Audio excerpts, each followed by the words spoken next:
18 বছর বয়সটা প্রেমে পড়ার বয়স। আর তুই কি করলি ইরু? এই বয়সে কাঁচা মরিচ। মা বাবা ধরে বিয়ে দিল, আর তুইও ধীরে ধীরে করে বিয়ে করে ফেললে। একটু প্রেম টেম করতে, লাইফ এনজয় করতে। প্রেম করলে ক্ষতিটা কি হতো? এখনই তো বয়স, তাই না? আমি চুপচাপ বসে আছি। অব্র ভাইয়া বিরক্ত কণ্ঠে বললেন, কি কথা বলছিস না কেন? ও, তুই তো আবার কথা কম বলিস। যাই হোক, তোর বান্ধবী সারার নাম্বারটা দিস, কথা আছে। আমি অব্র ভাইয়ের কথা শুনে বোকার মতো তাকিয়ে রইলাম। আজ আমাদের বাসরাত, সবেমাত্র কাল 18তে পা দিলাম, আর আজ 21 বছর বয়সী অব্র ভাইয়ের সাথে আমার বিয়ে দিয়ে দিল ফ্যামিলির লোকেরা, যেন তারা আমার 18 বছর বয়সে অপেক্ষা করছিল। আমি বরাবরই বোকাশোকা, বিয়ে কি আজও বুঝি না। শুধু জানি বিয়ে হলে স্বামীর কথা শুনতে হয়, অবাধ্য হলে গুনাহ হয়। তাই আমিও ঠিক করেছি অব্র ভাইয়ের কথা শুনে শুনে চলবো। কি রে রাম, শুনছিস? আমি চমকে উঠলাম। অব্র ভাইয়া আমার শাড়ির আঁচল টেনে ধরে বললেন, আচ্ছা, বিয়ের সময় শাড়ি পরতে হয় কেন? শাড়ি ছাড়া কি দুনিয়ার কোনো পোশাক নেই? তুই এমনি চিকনে যাবলে, শাড়িতে আরো চিকনে লাগছে। আর পরবি না শাড়ি। তাহলে কি পরবো? বিয়ের পর তো বেদের শাড়ি পরতে হয়। অব্র ভাইয়া পাত্তা না দিয়ে বললেন, শোন, তোকে বিয়ে করেছে আমি, সো আমার কথা শুনবি। জি আচ্ছা। তারপর ধমক দেওয়া গলায় বললেন, বললাম না স্যারের নাম্বার দে। এত রাতে? কেন? কাল ব্রেকআপ করেছি তোর বান্ধবীর সাথে, কান্নাকাটি করে অবস্থা কাহিল। এখন দেখি কি অবস্থা। কিন্তু আমার কাছে তো নাম্বার নেই। নেই কেন? আমার তো ফোন নেই। অব্র ভাই রেগে তাকালেন আমার দিকে, বললেন, এবার বুঝেছে, ফোন ছাড়াও তো আর প্রেম করতে পারবি না। চিঠির প্রেম তো আর এই যুগে নেই। স্যারা বলছিল তো তোর নাকি একটা বয়ফ্রেন্ড নেই, তুই নাকি জন্মগত সিঙ্গেল। আচ্ছা, তোর কি প্রেম করতে বা বয়ফ্রেন্ড নিয়ে ঘুরতে ইচ্ছা হয় না? না। অব্র ভাই ভ্রুকুসকে বললেন, কেন? আমার লজ্জা করে। অব্র ভাই নাটকী গলায় বললেন, অব্র আহমেদের বউ হয়েছিস, এখন লজ্জা বাদ দে। আর শোন, এখন থেকে তুই আমার সাথে সাথে চলবি। যেখানে যাব তুইও যাবে, তাহলে প্রেম করাটা শিখে যাবে, বুঝলি? আমি শুধু মাথা নাড়ালাম। বাধ্য বউয়ের বাধ্য আচরণ। উনি অব্র আহমেদ ফারবিন, আমার মামার একমাত্র ছেলে, পাড়ার বকাটে ছেলে হিসেবে যার নাম ডাক। এলাকায় এমন কোনো মেয়ে নেই যে অব্র ভাইয়ার বকাটেপনার শিকার হয়নি। মুখের উপর তর্ক করা যার স্বভাব, উচিত কথা মুখের উপর বলে দিয়ে অব্র ভাই যে কোনো ভয়ঙ্কর পরিস্থিতিও মোকাবেলা করে ফেলেন। তবে কখনো কারো ক্ষতি করেননি, বরঞ্চ সাহায্য করেছেন। পড়াশোনায় ভালো, এবার ইঞ্জিনিয়ারিংয়ে 2য় বর্ষে পড়ছে। তবে যখন ইচ্ছে বাসা থেকে বের হয়ে যান, 1 মাস 2 মাসের জন্য হাওয়া হয়ে যান। তখন যে কোথায় থাকে সেটা সবার অজানা। বাপের টাকা উড়ানো আর পাড়ায় পাড়ায় একদল গুন্ডা পান্ডা নিয়ে ঘুরে বেড়ানোই ওনার একমাত্র কাজ। তবে দেখার মতো চেহারা, একবার তাকালে মেয়েরা কুপোকাত হয়ে যায়। ছেলের এই উড়নচণ্ডী ব্যাপারটা মামা মামুনি মেনে নিতে পারছিলেন না, তাই অল্প বয়সী বিয়ের পিড়িতে বসিয়ে দেন। তবে এনার এতে কোনো মাথা ব্যথা নেই। উনি আছেন নিজের মতোই, সারাক্ষণ গার্লফ্রেন্ড গার্লফ্রেন্ড করে আমার মাথা খাচ্ছেন। রাত প্রায় 12টা। অব্র ভাই শুয়ে শুয়ে মোবাইল স্ক্রল করছেন। আমি বিছানায় এলোমেলো ভঙ্গিতে শুয়ে আছি। দুরু দুরু বুকে ভাবছি, অব্র ভাই যদি আমাকে বিছানায় না থাকতে দেন তাহলে। ভাবনার মাঝেই হুট করে অব্র ভাইয়া জোরে চিৎকার করে বলে উঠলেন, এরু, এদিকে আয়। দেখ, জব্বর একটা মেয়েরে পটাই ফেলছে, শিগগিরই আয়। আমি লাফিয়ে উঠলাম। নিজেকে সামলে নিয়ে ধীরে ধীরে বিছানা থেকে নেমে অব্র ভাইয়ের কাছে যেতেই উনি এক টানে নিজের উপর ফেলে দিলেন। আমার চুলগুলোতে মুখ গুজে বললেন, এত আস্তে আস্তে চলাফেরা করিস কেন? এবার থেকে পাখির মতো চলাচল করবে, যেন ডাকার আগে তোকে আমার সামনে পাই। আমি সোজা হতে হতে বললাম, জি আচ্ছা। অব্র ভাই ভ্রুকুসকে আমার দিকে কিছুক্ষণ তাকিয়ে রইলেন। তারপর থুতনিতে হাত রেখে ঠোঁট বাঁকিয়ে জিজ্ঞাসা করলেন, আচ্ছা, তোর চুলের স্মেল তো কিউট কেন? কি ইউজ করিস চুলে? আমি বড় বড় চোখ করে তাকালাম ওনার দিকে। কপাল কুঁচকে আসলো আমার। অব্র ভাই তা দেখে বললেন, তোকে তো বেশ কিউট লাগছে। এইভাবে তাকানো দেখলে সাব্বির তো তোর প্রেমে পড়ে যাবে। আমি অবাক হয়ে বললাম, সাব্বির আবার কে? অব্র ভাইয়া বললেন, আমার জানার জিগার, আজ পর্যন্ত একটা মেয়েকেও পটাইতে পারেনি। আমি শিওর তোকে দেখলেও তোর পটায় ফেলবে, বিকজ তুইও নিরামিষ। আর 2 নিরামিষ মিলে এবার আমিষ হয়ে যাবে। আমার মাথা ঘুরছে। কী সব বলছেন উনি? নিজের বউকে কেউ এসব বলে? প্রেম করার শিক্ষা দেয় কেউ? উনি কি পাগল নাকি অদ্ভুত বুঝতে পারছি না আমি। আজানের শব্দে ঘুম ভাঙলো আমার। ঘুমট অন্ধকারে আবছা আলোয় আশেপাশে তাকাতেই চোখে পড়ল অব্র ভাইয়ার আদুরি মুখখানা। উল্টো করে ঘুমিয়ে আছে, এক পা টি টেবিলের উপর, অন্যটি কোলবালিশের উপর। অদ্ভুতভাবে ঘুমান লোকটা। আমি বিছানা থেকে নেমে বারান্দায় চলে গেলাম। বৃষ্টি হচ্ছে বাহিরে। আকাশ থেকে পড়া মুক্ত ঝর্ণার পানি ভোরবেলায় খুব সুন্দর দেখায়। আলো আধারের শহরে নিয়ন বাতিগুলো পথের কোনায় কোনায় রহস্যময় বার্তা নিয়ে দাঁড়িয়ে আছে। আমার ছোট্ট জীবনটাও এক অদ্ভুত রহস্যের আড়ালে ঢাকা। সবসময় ভদ্র চুপচাপ মেয়েটাও আজ কারো বাড়ির বউ, কারো স্ত্রী। কাল ছিলাম নিজের ঘরে, আর আজ অন্য বাড়ির, অন্য কারো ঘরে। মেয়েদের জীবনটা এরকম। মেয়েদের নিজস্ব বাড়ি নেই। জন্মের পর বাপের বাড়ি, আর বিয়ের পর স্বামীর বাড়ি। আমার মতো চুপচাপ বিরক্তিকর একটা মেয়ের মাঝে মামুনি এমন কি দেখলেন যে আমাকে তার ছেলের বউ করে নিয়ে আসলেন? আমার ভদ্রতা সরলতা দেখে নিশ্চয়ই। ভাবনার প্রহর কাটিয়ে চলে গেলাম রুমে। ব্যাগ থেকে জামা কাপড় বের করে ওয়াশরুমে চলে গেলাম ফ্রেশ হতে। ওয়াশরুমটা খুব বড় আর পরিচ্ছন্ন। এত বড় ওয়াশরুম সিনেমাতে দেখেছি। শাওয়ার ছেড়ে দাঁড়িয়ে আছি। আমার গোসল করতে বেশ সময় লাগে। এমন সময় ওয়াশরুমের দরজায় ধাক্কানো শব্দ পেলাম। অব্র ভাই জোরে জোরে চিল্লিয়ে বলছেন, এই ভেতরে কে আছে? হ্যাঁ, অব্র ভাই বোধহয় ঘুমের ঘুরে আছেন, সেজন্য আমি যে আছি এটা মাথায় নেই। আমি আস্তে আস্তে বললাম, আমি কে? ইরাম। ও তুই? এখন বের হ এক্ষুনি। আমি অসহায় গলায় বললাম, আমার শাওয়ার নেওয়া শেষ হয়নি, সময় লাগবে। অব্র ভাই রেগে বললেন, আমি কিচ্ছু জানি না, এক্ষুনি বের হতে হবে। 10 মিনিট সময় দিন। না, এক্ষুনি। আরে কি ঝামেলা, এখনো অর্ধেক শাওয়ারই নেওয়া হয়নি, আর উনি 10টা মিনিটও টাইম দিতে পারবেন না? আজব তো। অব্র ভাইয়া এমন জোরে দরজা ধাক্কা দিচ্ছেন যে এক্ষুনি দরজা ভেঙে যাবে। আমার কান্না পেয়ে গেল। কাঁদো কাঁদো গলায় বললাম, প্লিজ 2 মিনিট সময় দিন, আমি কাপড়টা চেঞ্জ করে বেরোচ্ছি। কথাটা বলতে দেরি, দরজা ভাঙতে দেরি হয়নি। আমার কথাটা শোনার আগে ভুলবশত দরজার ছিটকিনি অব্র ভাইয়ের ধাক্কায় খুলে গিয়েছে, আর উনি অবাক হয়ে আমার দিকে তাকিয়ে আছেন। আমি ভেজা কাপড়ে চুপচুপে হয়ে দাঁড়িয়ে আছি। চুল বেয়ে পানি গড়াচ্ছে। শাওয়ারটা তখনও চলছে। ইস, কি লজ্জা। আমি উল্টো হয়ে দাঁড়িয়ে পড়লাম। কান্না ভেজা কণ্ঠে বললাম, প্লিজ যান, আমি এক্ষুনি বেরোচ্ছি। অব্র ভাইয়া বিরক্তি কণ্ঠে বললেন, আমি বুঝিনি ডোর এইভাবে ভেঙে যাবে, সরি। বলে দরজাটা ভিজিয়ে চলে গেলেন। আমি আটকে রাখা নিঃশ্বাসটা ফেললাম। হৃৎপিণ্ড ক্রমাগত হাতুড়ি পেটাচ্ছে। লজ্জায় হাত পা কাঁপছে। তাড়াতাড়ি শাওয়ার শেষ করে বেরিয়ে এলাম ওয়াশরুম থেকে। রুমে ঢুকেই দেখি উনি গভীর ঘুমে মগ্ন। বিছানায় এলোমেলো ভঙ্গিতে যেভাবে কোলবালিশ চেপে শুয়ে আছেন, দেখলে যে কেউ অন্য কিছু ভাববেন। পরনের পোলো শার্টের কলার ওনার থুতনির উপরে উঠে আছে।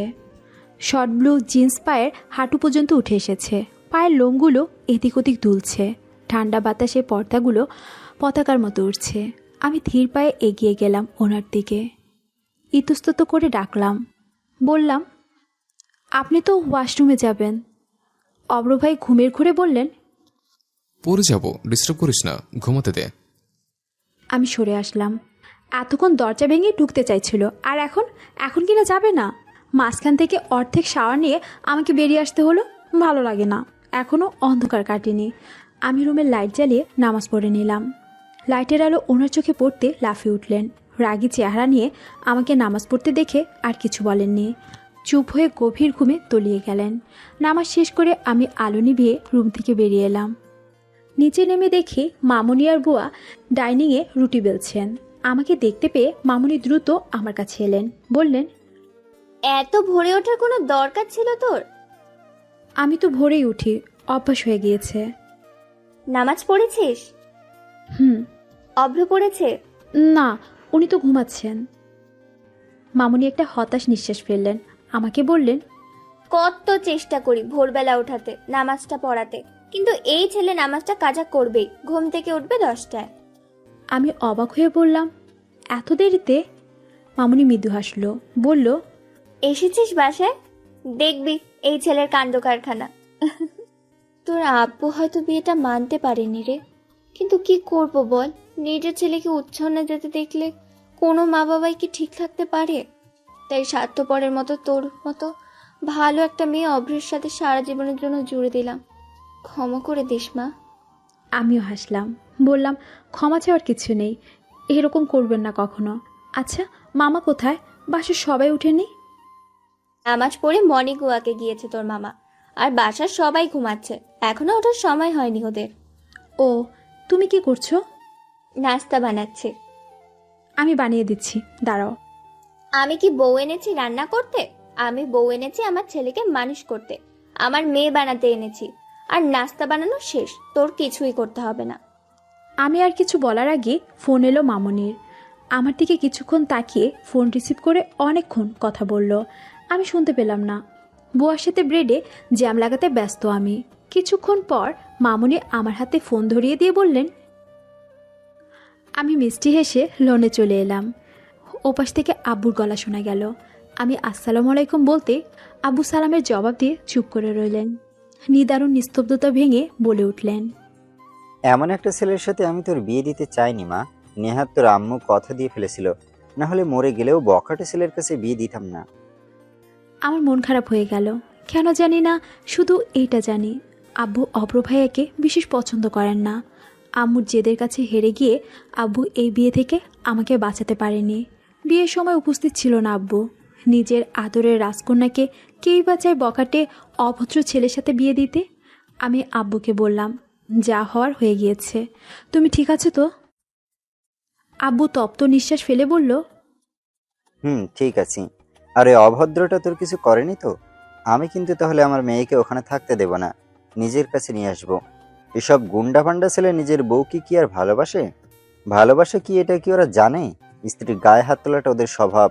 এমন কিছু হলে আমাকে জানাবি। আমি আব্বুর কথা শুনে চুপ রইলাম। এমন কিছু যে হয়নি বা আদৌ হওয়ার সম্ভাবনা নেই, সেটা আব্বু কখনই বিশ্বাস করে না। আব্বু মনে করে অব্র ভাইয়া ভালো ছেলে নয়, মারামারি করাটাই অব্র ভাইয়ার কাজ। এই বদ্ধমূল ধারণা থেকে আজ পর্যন্ত আব্বুকে বের করে আনতে পারেনি কেউ। এখনও বোঝানো বৃথা। তাই সেই চেষ্টা না করে আমি বললাম, আচ্ছা জানাবো, রাখি। ভালো থাকিস, সমস্যা হলে জানাবি, আমি নিয়ে আসবো ওখান থেকে। আচ্ছা বলেই ফোন রেখে দিলাম। লনের ঘাসগুলোতে দীর্ঘক্ষণ খালি পায়ে হাঁটলাম। বাগানের গাছগুলোতে পানি দিলাম। আজ অনেক ফুল ফুটেছে গাছে। বাতাসে একরাশ মুগ্ধতা ছোঁয়া। তখন পশ্চিম আকাশে আলোকিক লাল। বৃষ্টি ভেজা এক নতুন সকাল। প্রাচীর ঘেঁষে বসে থাকা দুটো চড়ুই পাখির নজরে আসলো আমার। মুহূর্তেই মনে হলো, জোড়া চড়ুইয়ের সংসার। আচ্ছা, আমার আর অব্রভাইয়ের সংসার কি এই নামে আখ্যায়িত করব? আমার সংসার নাকি জোড়া চড়ুইয়ের সংসার? সংসারের কি নাম হয় কখনো? হলে ভালোই হয়। এক একজনের সংসারকে এক এক নামে চেনা যাবে। ভিন্ন ভিন্ন মানুষের ভিন্ন ভিন্ন সংসারের নাম। বেশ ভালো লাগলো ব্যাপারটা। রুমে এসে দেখি রুমটা পর্দা দিয়ে অন্ধকার করে ঢাকা। মাথার উপর ফ্যানের ভন ভন শব্দ কেমন ছন্দ ছড়াচ্ছিল। অব্র ভাইয়া আগের মতোই ঘুমে মগ্ন। হঠাৎ করে বলে উঠলেন, এসেছিস তুই? কখন থেকে অপেক্ষা করছে? আমার মুখ দিয়ে বেরিয়ে এলো, কেন কেন অপেক্ষা করছিলেন আপনি? অব্র ভাইয়া নড়ে চড়ে বললেন, আমার চুলগুলো টেনে দে, নইলে থাপড়ি দাঁত ফেলে দেব। ওনার হুমকিতে আমি ভয় পেলাম না। অন্ধকারে ওনার মুখ দেখা যাচ্ছে না, চোখ বন্ধ নাকি খোলা সেটাও বুঝতে পারছি না। সুইচ বোর্ডের দিকে এগোতে ওনার রাগী গলা শুনতে পেলাম। বললেন, থাপড় খাওয়ার শখ না থাকলে এক্ষুনি এদিকে আয়। তোর হাত নেই কি অনেক নরম? দেখি আজ এই নরম হাত দিয়ে চুল টেনে দিলে আরাম লাগে কিনা। এদিকে আয়, ওয়েট নাও। আমি ভয়ে ভয়ে এগিয়ে গিয়ে বসলাম বিছানার কোণে। না গেলে যদি সত্যি আমায় মারে তাহলে? আমি বসতে উনি ওনার মাথাটা আমার কোলের উপর রাখলেন। আমি অস্বস্তি বোধ করছিলাম। অপ্র ভাইয়া আমার হাত দুটো ধরে নিজের মাথায় রাখলেন। চোখ দুটো বন্ধ করে অস্পষ্ট গলায় বললেন, ধীরে ধীরে বিলি কেটে দিবি, ওকে? আমি চুপ। কি বলছে শুনছিস না? জি, দিচ্ছি। এরকম করছিস কেন তাহলে? কোথায় কি করেছি? তোতলাচ্ছিস কেন? না তো। বাদ দে, মাথায় হাত ভুলে দে। আচ্ছা বলে ওনার চুলে বিলি কেটে দিতে লাগলাম। অনেকক্ষণ পর অব্র ভাইয়া বললেন, আমার সাথে বাইরে যাবে। কোথায় যাব? আজকে ফ্রেন্ডদের ট্রিট দিতে হবে, বিয়ে করেছি সেজন্য নাকি ট্রিট দিতে হবে। ও তুই রেডি থাকিস, জীবনে তো মনে হয় বন্ধু বান্ধবদের সঙ্গে ঘুরতে বেরোস নে। আচ্ছা। আচ্ছা এবার যা, কফি নিয়ে আয়। এখন? মামুনি যে বলল 10টার দিকে খান। আচ্ছা ঘুম আসবে না, তুই কফি নিয়ে আয়। আমি আচ্ছা বলে চলে এলাম নিচে। মামুনিকে ওনার কথা বলতে মামুনি অবাক হয়ে গেল। যে ছেলে 10টার আগে ঘুম থেকে ওঠে না, সে আজ সকাল 7টায় ঘুম থেকে উঠে কফি চাচ্ছে, ভাবা যায়। এত পরিবর্তন হঠাৎ অদ্ভুত লাগে। আমি কফি বানিয়ে নিয়ে গেলাম, একটা আমার, অন্যটা ওনার জন্য। রুমে এসে দেখি উনি ফ্রেশ হয়ে বসে আছেন, হাতে পেপার। আমি অবাক হলাম, উনি আবার পেপারও পড়েন? এত ইমপ্রুভ কবে হলো? যাই হোক, আমি কফিটা ওনার সামনে রাখতে রেগে বললেন, আমার হাতে দিলে কি সমস্যা হতো? এবার থেকে হাতে দিবে, ডুলে দেখিস কি করে, ফাসিল কোথাকার। আমি গোমরা মুখে কফির মগ এগিয়ে দিলাম ওনার দিকে। উনি ছট করে কফিটা নিয়ে 2 চুমুকে খেয়ে নিলেন। ধোয়া ওঠা গরম কফি কিভাবে খেলো আমি সেটাই বুঝতে পারছি না। তারপর আমার হাতে থাকা কফির মগটাও টেনে নিয়ে 1 নিমিষে খেয়ে নিল, আর আমি বোকার মতো তাকিয়ে রইলাম। খেয়ে দিয়ে মুখটা আমার অন্যায় মুছতে মুছতে বললেন, আমার শার্টগুলো আয়রন করে রাখবে আর জুতোগুলো পরিষ্কার করে দিবে। বিকেলের দিকে বেরোবো, রেডি থাকিস। আর সময় মতো সব করবে। লেজিদের আমি কিন্তু টলারেট করি না, সেটা তুই ভালো করেই জানিস। বলে গটগটিয়ে হেঁটে রুম থেকে চলে গেলেন। আমিও ওনার কথা মতো কাপড় চোপড় ইস্ত্রি করে, জুতা পরিষ্কার করে, ঘরদোর গুছিয়ে মামুনিকে রান্নার কাজে হেল্প করলাম। শত হলো, স্বামীর আদেশ বলে কথা। অব্র ভাইয়ার নানু মানে দিদা ডাইনিংয়ে বসে আছেন। ভীষণ কিউট একটা মহিলা, মাথায় চুলগুলো ধবধবে সাদা। আমাকে মিষ্টি হেসে বললেন, বাসায় ভাল লাগছে তোর? হুম। তোকে এসব কাজ করতে কে বলেছে? আমি সরল মনে বললাম, অব্র ভাই। এসব রাখ, আমার কাছে এসে বস তো একটু। আমি দিদার পাশে বসতেই দিদা বললেন, তোকে একটা কথা বলি। সংকোচ করার কি দরকার? আমার নাতিটাকে একটু বুঝে শুনে নিস। একটু রাগী জেদি, কিন্তু খুব ভালো মনের একটা ছেলে। তুই একটু ওকে ঠিকঠাক করে নিস বোনটা। কিন্তু উনি যে আমার কথা শুনেন না। দিদা ভ্রুকুসকে তাকালেন, বললেন, তো তুই ওর কথা শুনিস কেন? মানে? মানে তোর স্বামী, সে তার বউয়ের কথা না শুনে কি অন্যের কথা শুনবে? আমি বোকার মতো বললাম, অব্র ভাইয়া তো ওনার গার্লফ্রেন্ডদের কথাই শুনে আর নিজের ইচ্ছাতে সব করে। দিদা আমার দিকে এমনভাবে তাকালেন যেন আমার কাছ থেকে এই কথাটা তিনি আশাই করেননি। তারপর বললেন, নিজের জিনিসে অন্য কারোর হাতে তুলে দিস, পাগল তুই। আমি দিদার গা ঘেঁষে বসলাম। বিষয়টি আমাকে ভাবাচ্ছে। এতদিন জানতাম স্বামী যা বলে স্ত্রীরা তাই তাই শুনে চলে, ভালো বললে ভালো, খারাপ বললে খারাপ। কিন্তু এখন দেখছি কোথাও গড়বড় আছে। আমি দিদাকে এই কথাটা বলতে দিদা হেসে উঠলেন, বললেন, এত ভালো একটা মেয়ে তুই, অথচ এখনো বোকায় রয়ে গেলি। চালাক হ বোন, চালাক হ। ও বিয়ে করেছে তোকে, এখন তোর উপর সবসময় নজর থাকবে। আর ও অন্য মেয়ের দিকে তাকাচ্ছে চলছে, এটা মেনে নিচ্ছিস? তাহলে? তুই কি চাস তোর আব্বু তোর আম্মুকে ছেড়ে অন্য মহিলার দিকে নজর দিক, ঘোরাফেরা করুক? না। তাহলে তোর স্বামীর বেলায় ব্যতিক্রম কেন? অব্র যদি ভুল পথে যায়, সেখান থেকে ফিরিয়ে আনার দায়িত্ব তোর। অব্র ভাই তো বলেছে আমি নাকি নিরামিষ, আমাকে নাকি ওনার ফ্রেন্ডের সাথে ভালো মানাবে, উনি আমাকে প্রেম করা শেখাবে। দিদা অবাক হয়ে বললেন, কি বলিস? এত সাংঘাতিক ছেলে, নিজের বউকে কেউ এসব বলে, আর তুইও বোকার মতো ওর সাথে তাল মিলাচ্ছিস? শোনিরু, এখনই শক্ত হ, নিজের স্বামীকে আঁচলে বেঁধে রাখতে শিখ। তারপর দিদা আমাকে আরও নানা উপদেশ দিলেন, অনেক কথা বললেন, বুঝিয়ে দিলেন বিয়ে মানে কি, স্বামী স্ত্রীর সম্পর্ক কেমন হওয়া উচিত বললেন। সব কিছু শুনে আমি যা বুঝলাম, অল্প বয়সে বিয়ে দেওয়ার কারণে আমি এসব কিছুই জানতাম না, সব ভুল ভাবতাম। বোকার মতো ওনার হ্যাঁতে হ্যাঁ মিলিয়ে যাচ্ছি। দিদার কথা মতো আমাকে এবার শক্ত হতে হবে, অব্র ভাইকে ভালো পথে আনতে হবে। বিকালের দিকে অভ্র ভাইয়া বাসায় ফিরলেন। রাগে গজগজ করতে করতে রুমে ঢুকলেন। সোফায় বসতে বসতে বললেন, মেয়ে যদি মানে ঝামেলা, এদেরকে দুনিয়া থেকে আউট করে দেওয়া উচিত। জীবন তছনছ করার জন্য একটা মেয়ে যথেষ্ট। আমাকে বোকার মতো তাকিয়ে থাকতে দেখে বললেন, এইভাবে তাকিয়েছিস কেন? চোখ নিচে নামা। আমি নিচের দিকে তাকালাম। অভ্র ভাইয়া বিরক্ত কণ্ঠে বললেন, তোর ফ্রেন্ড সারা, সে একটা আস্ত ঝামেলা। কিছু করছে, এক পাহাড় থেকে ধাক্কা মেরে ফেলে দে। আমি ভয়ে ভয়ে জিজ্ঞাসা করলাম, কেন? উনি রাগী গলায় বললেন, রিলেশনে যাওয়ার আগে সব মেয়েদের আমি বলে দিই যে আমি শুধু ওদের সাথে টাইম পাস করছে। ওরা যদি রাজি থাকে তাহলে যেন আসে রিলেশনশিপে, নয়তো না।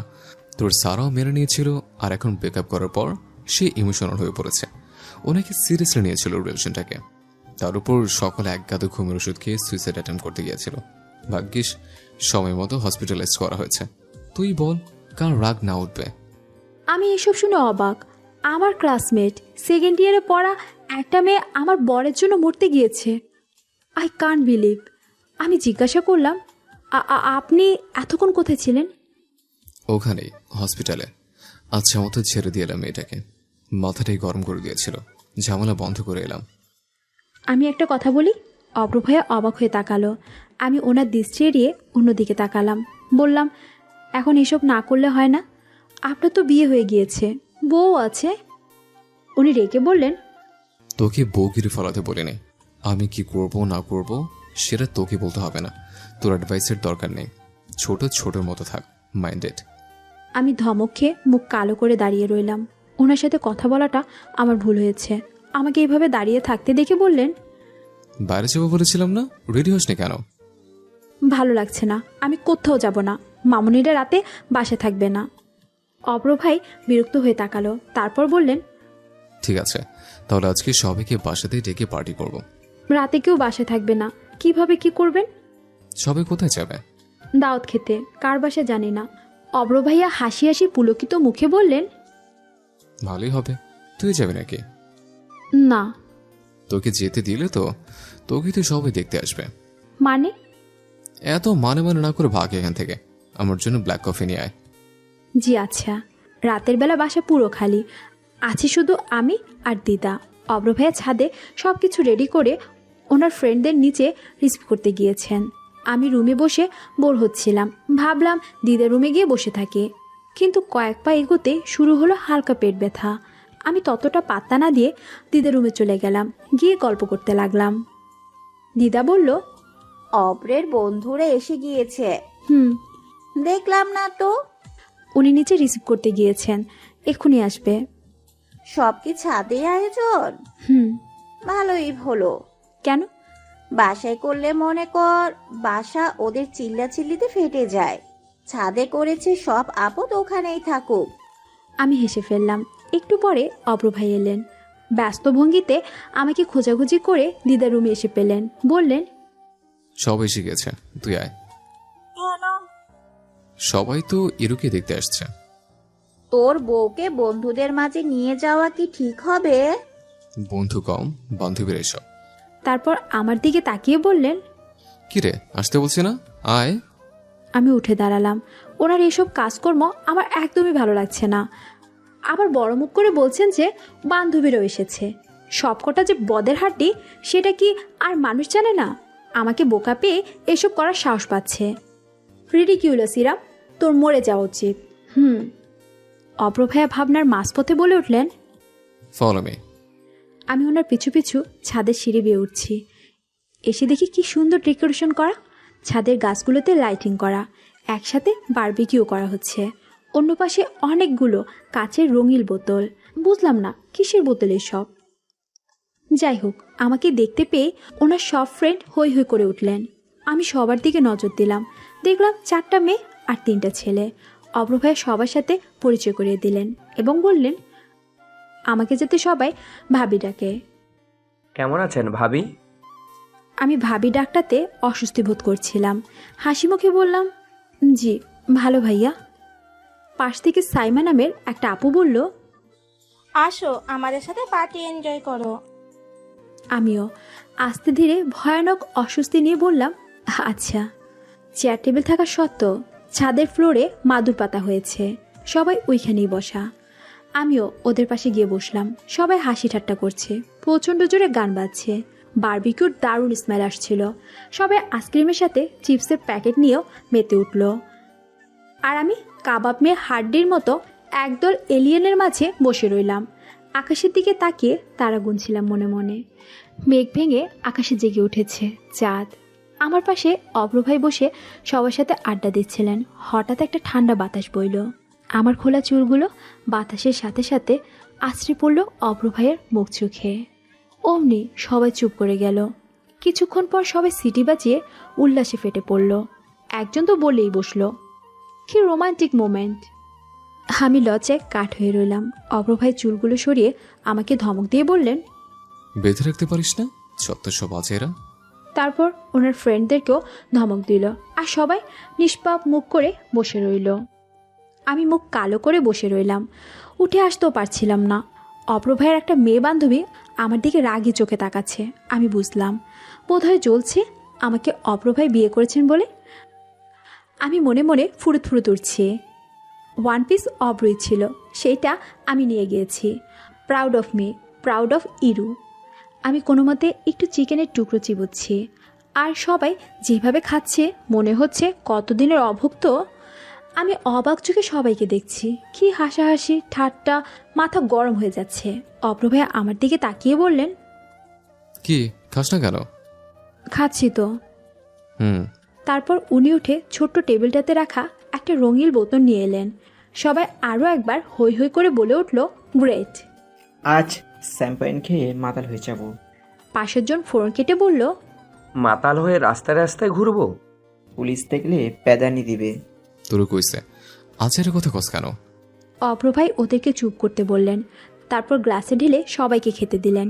আমাকে দিয়ে নিজেও বোতল নিয়ে বসলেন। কিন্তু আমি বুঝলাম না শ্যাম্পেন জিনিসটা কি।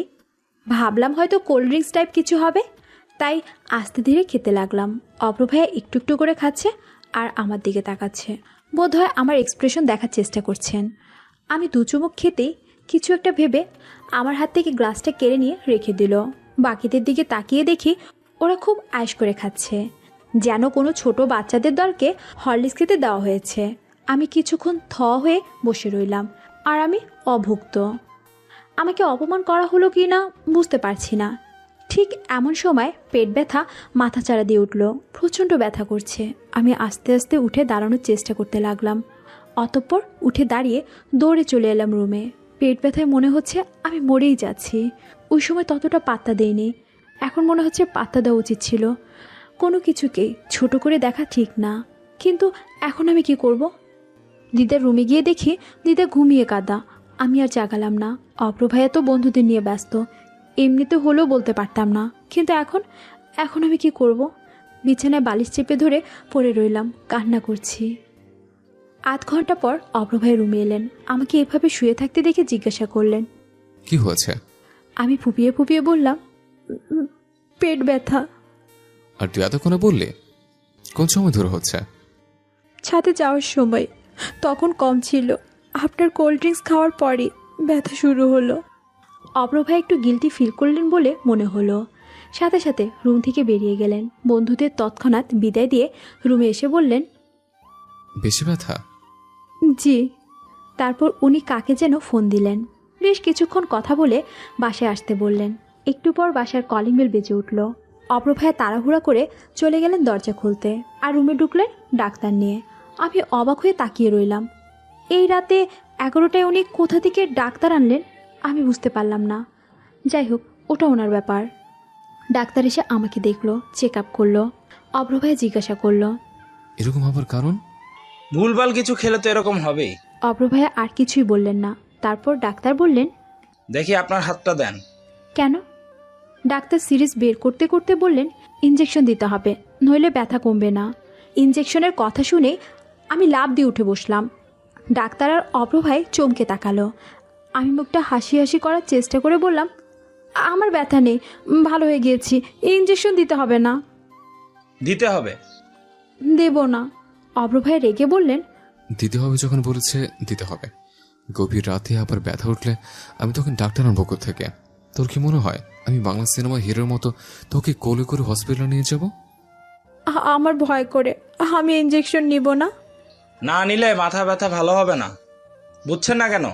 বুঝতে হবে না, আমি দিব না বলে আমি আবারও দূরে সরে গেলাম। ব্যথা কিন্তু আছেই। দিতে হবে মানে দিতে হবে। বলতে বলতে আমার কাছে এসে আমার হাত চেপে ধরলেন।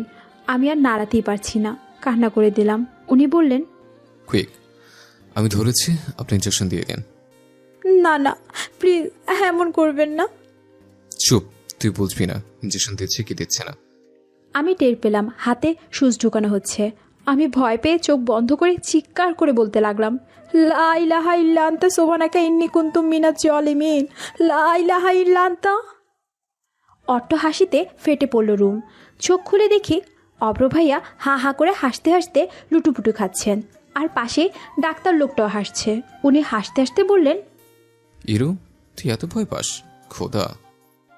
হাসার চোটে ওনার গলা দিয়ে আওয়াজই বেরোচ্ছে না, আর আমি মুখ কালো করে বসে রইলাম। পেট ব্যথা বাবাজি সঙ্গে সঙ্গে পালালো, নইলে অব্র ভাইয়া জোকার মার্কা হাসি দেখে নির্ঘাত হার্টফেল করতো।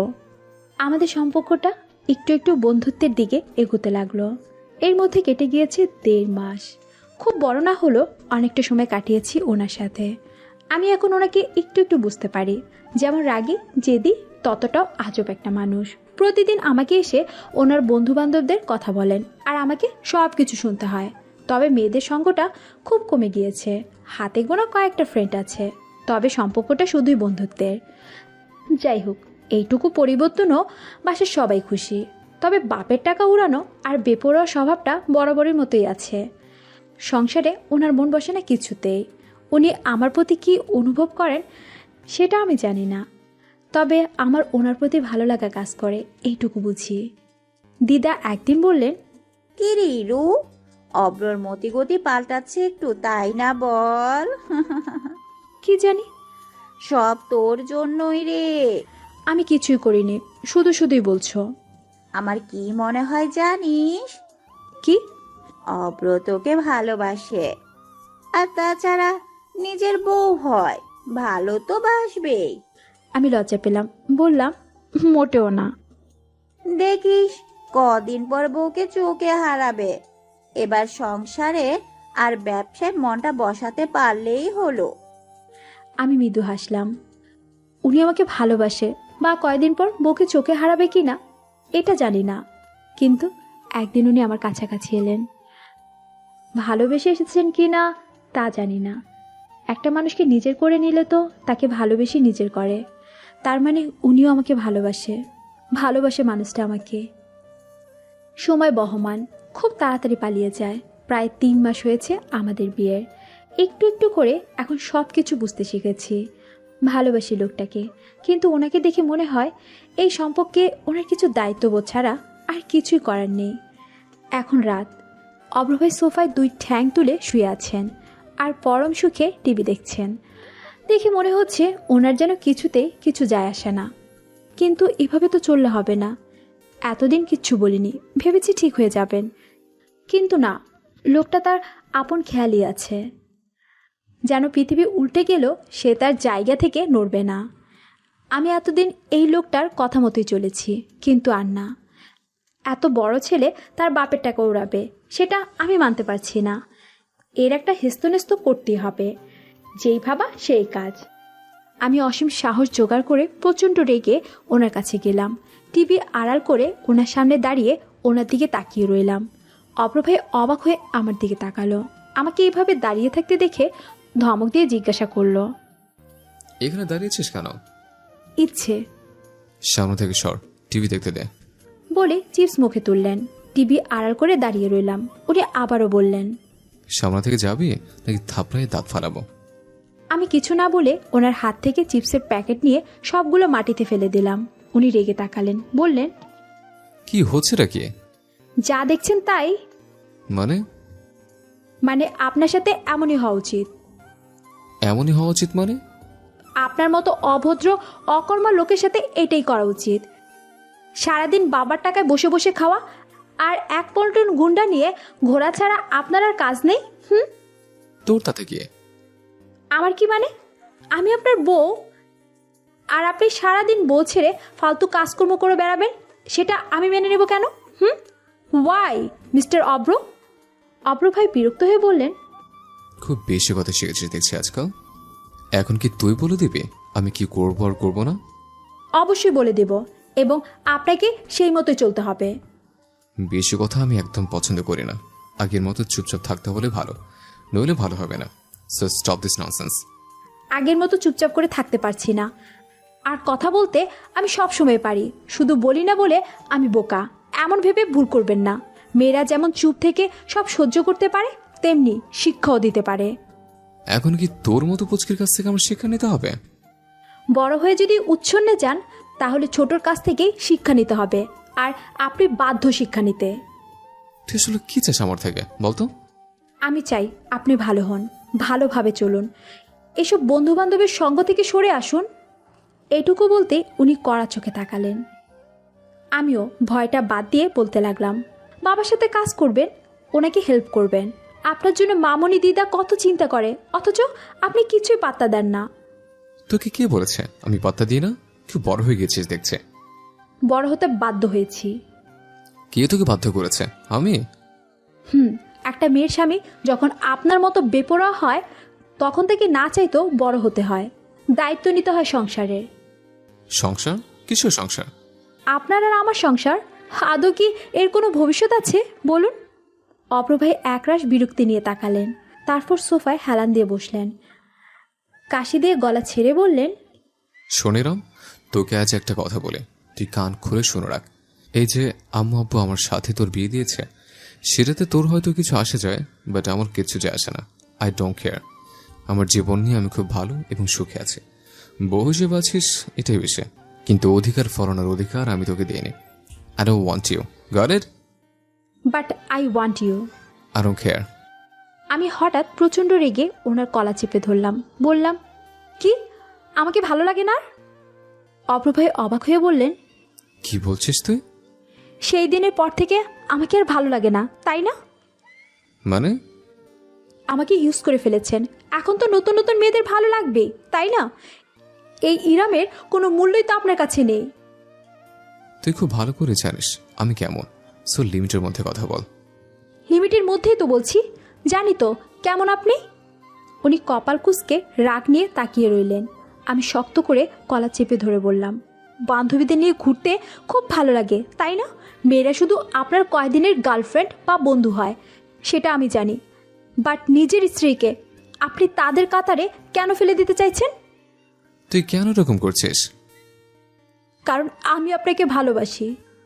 অপ্রভাই অবাক হয়ে তাকালো, নিজেকে শান্ত করার চেষ্টা করে বলল, ভালোবাসায় আমি বিশ্বাসী নই, সম্পর্কে আমি বিলিভ করি না। যেমন আছিস তেমনই থাক, আমি কাউকে ভালোবাসতে পারবো না। তাহলে সেই দিন কি ছিল? আমার কাছে কেন এসেছিলেন? ভালোবাসাহীন মানুষ আমি তো চাইনি। এটা কি আমার ভুল হয়েছে? এটাই আমার অন্যায় হয়েছে। তোর কাছে আসাটাই আমার জীবনের অন্যতম ভুল।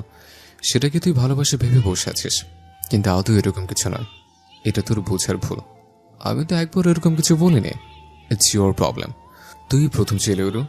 এর আগে অনেক মেয়েদের সাথে চললেও কারো গায়ে হাত দিয়ে নে, শুধু তোর বেলায় ভুল হয়ে গেল। আমার খুব কান্না পেল। আমার ভুল ছিল সত্যি। উনি এত সহজে ব্যাপারটা মিটিয়ে দিতে চাইছেন। এতদিন চুপচাপ সব কিছু মেনে নিয়েছি, আমি ভুল করে ফেলেছি। আব্বুর কথাই তাহলে ঠিক, অপ্রভাই কোনোদিন কাউকে ভালোবাসতে পারেন না, ঠিক সেইটাই। আমার খুব রাগ হলো, কলারটা ছেড়ে দিয়ে সর্বশক্তি দিয়ে প্রচণ্ড জোরে ওনাকে একটা থাপ্পড় মারলাম। অপ্রভাইয়ের মতো পপুলার একজন মানুষকে থাপ্পড় দিয়ে আমি ইরাম বোধহয় একটু বেশি দুঃসাহস দেখিয়ে ফেলেছি। ভালোবাসার মানুষটা যখন নিজের জীবন নিয়ে উদাসীন হয়ে পড়ে এবং শত চেষ্টা করেও সেই মানুষটাকে ওখান থেকে ফিরিয়ে আনতে পারে না, তখন একটু লিমিট ক্রস করতেই হয়। কিন্তু এটা তো করে ফেললাম, এখন তার ফেরানো যাবে না। আমি আগের মতোই কাঁদছি। আমার কষ্টটা উনি কেন বুঝতে পারছে না আমি জানি না। নিজেকে খুব অসহায় আর দুর্বল লাগছে। পরক্ষণে প্রচণ্ড জোরে নিজের গালে থাপ্পড়ের আঘাত পড়ল। মনে হচ্ছে গালটা জ্বলে যাচ্ছে। আমি ছলছল চোখে তাকালাম লোকটার দিকে। ওনাকে দেখে মনে হচ্ছে ভয়ঙ্কর রেগে গিয়েছে। চোখ মুখ রাগের কারণে লাল হয়ে আছে।